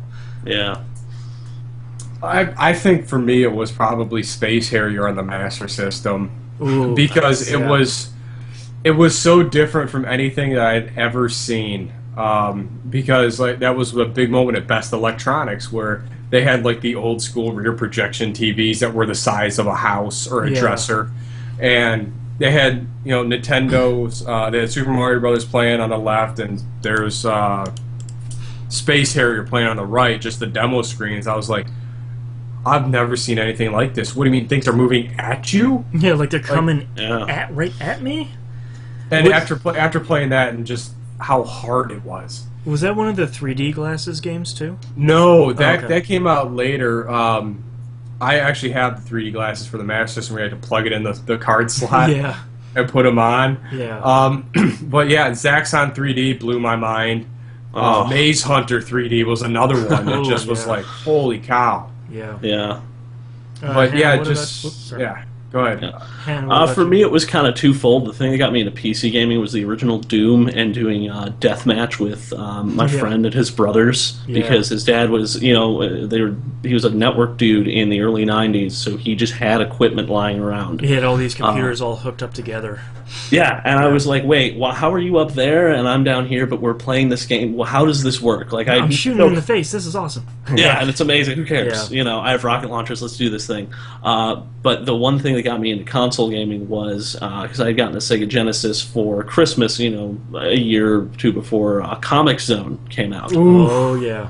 And I just remember being, in the department store, just shopping with my mom or both my parents. I don't even really remember, but I was just like, bored. And just like, all right, look, there's this, setup of a Sega Genesis. It's got some demos on it. I'm going to leave you here. It's right by the shoe section. I'm going to go over there so you're not, being a pain. Yeah. So I'm loading this up and I'm looking at all these games and I load up Comic Zone. And it was like with first time you get a game where it's like, wait, it's a game, but it's in a comic book. But Yeah. wait, I love what's both going? of these things. This is awesome. Well, yeah, the thing that Comic Zone did so well was it broke the third wall like constantly in that game. It did, and it was that game was awesome, especially because they actually had the 6 button hooked up to the demo unit, Yeah. so you actually didn't have to do that confusing control scheme where you don't have a pause button anymore. You had to hit start to switch between items and attacks. Yeah. Oh, it was man. That was one of those moments where you're like, I want this game. I need this game. This needs to be in my life. Yeah. Oh man. That game is hard too. That game is not yeah. Yeah, that forgiving game is at all. roof stoof. Yeah. All right, next email here from Warthog271 says, "Greetings, TVGP crew. Greetings. Hello. So Fez is finally coming out on Steam this week, and it appears a number of the community members have already pre-purchased, myself included. By this point, I'm sure most of us have heard about the crazy hidden symbols and meta layers of something. Any general pointers for us first-timers that want to dive into Fez's deeper levels without it getting spoiled wide open on some forums?" Yes, just play the game. Yeah. And it's okay if you finish it without finding that stuff. You're sort of meant to. My only encouragement is play the game with a notepad next to you, because at some point you're going to want to start making some notes, and honestly, just kind of play around with it. Just explore it and find everything the game has to offer by yourself, because a lot of it is sort of like you go into a room and you're like, I don't know how I'm supposed to figure out this stupid puzzle, and like 10 minutes later you're like, oh, okay. Half of the fun of that game is just letting the game entertain you with its puzzles. So just enjoy it. That's all. Enjoy, sir. Yeah. Enjoy, sir. Enjoy, sir. And last email here from Dave, aka RoboPig, says, "Hey guys, I was wondering what games you think you would like to see made into feature-length films and in what style." He says, "I think I would love a well-made live-action Borderlands movie and an anime version of Deus Ex Human Revolution. Thanks as always for the show." I love that Deus Ex one because the Animatrix was really good. I'd like to see that sort of... You could even do like the multiple different directors and storylines sort of thing, because that world is interesting enough. And a cool live-action Borderlands movie, that'd be great. But who's going to play Brick? Yeah. The Rock. That was the Why only not? right answer. Because if you've seen him lately, he's effing huge. Yeah. I definitely agree with the Deus Ex Human Revolution. I want like a Ghost in the Shell, but set in the Deus Ex world. That's all I want. That'd be great. Ooh, that'd be a good one. I would kill for that. That would be amazing, because that whole world, because you have Human Revolution that starts off with the mechanical augmentations, and then you have the main Deus Ex game that gets into the nano stuff, and there's this whole time period in between. We kind of know what happens, but you could go off the rails with it. Mm-hmm. Yeah. And just extrapolate and just make it canon and have all sorts of fun with it. I would like to see that directed by the guy that did Moon and what was it? Source Code. Source Code. Yeah, I think he would handle that property well. Yes, he would. And now, well, we got to start a Kickstarter now. Ian Cost in chat says Mass Effect. I think that'd be great, especially get J.J. Abrams to direct it like he directed Star Trek. Star Trek, yeah. Yeah, and just the two look the same, so let's just make that happen. Yeah, he said the Enterprise, you have the Normandy. Yep. Yeah. Done. Yep. That's all you need to switch. Just put some CG in there, just change out some scenes, you're fine. I tell you what, since it's been kind of the game of the month for us, is Alpha Protocol in like a Clue in like a Clue-esque type movie where it has multiple different endings depending on what day of the week it is. Depending on what theater you go to. Yeah. Yeah. Oh, that would be amazing. And it would have to be a comedy. It couldn't be an actual serious movie. No, it would have to be like a top secret style movie. Yeah. Like just something utterly ridiculous. Or like a Spy Hard style movie. Yeah. Ian Cost asks in chat, wasn't there supposed to be a Cowboy Bebop movie at one point? Yeah, Keanu Reeves was supposed to be in that live-action Cowboy Bebop movie, and I think everyone figured out they shouldn't. Yeah, good call. So, I think we're okay not doing that one, and the Cowboy Bebop movie is really good. So, the actual animated one? Yeah, you kind of don't need to do any more on that. Yeah, that whole universe kind of tied itself up, so... Yeah. Yeah. All right. Well, I'm tired. My voice is giving out, so that's all the emails we have. If you want to visit us, go do so at tvgp.tv. Email us at tvgpfans@gmail.com. Tweet us at tvgp. Yes. Yeah. And everything else is on the right-hand side of the page. Please come join the forums, and don't forget to mark yourself on the map. Don't forget to join us for Monday Night Game Night, 10 p.m. EST, Left 4 Dead 2. The DLC isn't required, but sure would be appreciated. Not required, but recommended. Please come game with us. It's a lot of fun. Yeah, and don't forget about Thursday night is Steam Game Night, and there's a thread in the forum for that. It usually starts around 7, 8 Central. It looks like they're trying to get a big group together for UT2K4, so if you got that on Steam, or you can pick it up for, I think it's $14.99 right now. I'm sure it'll go on sale eventually for cheaper. Mm-hmm. And don't forget, you can watch us live every week, twitch.tv/E1M1 Network. If you don't have time to watch it, the schedule is on the right-hand side of the page, but if you don't have time to watch us, you can watch the archives on that same page or on our YouTube channel, youtube.com/user/thatvideogamepodcast. And both of those links are on the right-hand side of the page, too, so you don't have to remember any of that crazy stuff. And there are a ton of people having really great conversations while we're recording the show in the chat, so... absolutely come and join us. It's the best community on the internet, and we're just doing it live. Screw it, do it live. Thanks for listening. Thanks for watching. We'll see you all next week. Later. Peace. I have 6 titles. I have not 6 titles. No, I do have 6 titles. Chemically Inclined. Yes, I have that one. Punched into Space. Got that one. Sail Off with a Harem. Don't got that one, but I like it. Lumines. That's LU-Mines. New Wave Tetris. Oh, yeah. I think someone mentioned that in chat earlier. Yeah. And A Little Okay. A Little Okay. Alright, so I got Chemically Inclined. Ignore Me, with exclamation point. Ignore Me. Don't do that. That was something you said, Boston. Like you said, if you're gonna do this, don't do that. Oh, if you're gonna play through, don't do that. Yeah, don't do that. Yeah, don't do that. Yeah. Litany of Legendary Weapons, because I like alliteration. Yes, who doesn't? And it's infuriating because it always is infuriating. I kind of like Punched into Space. That's a pretty good one. I like it. Any other ones we feel strongly about? I kind of liked Knuckles in Halo. Yeah, how do we title that? Even though I don't know how you title it. I mean, even though it's priceless. Yeah, I got to laugh really hard. Yeah, unfortunately the whole phrase is too long for a title, but I don't know if we could shorten it and make it as punchy. I'm good with Punched into Space. Yep, me too. Okay. Starting in 3, 2, 1.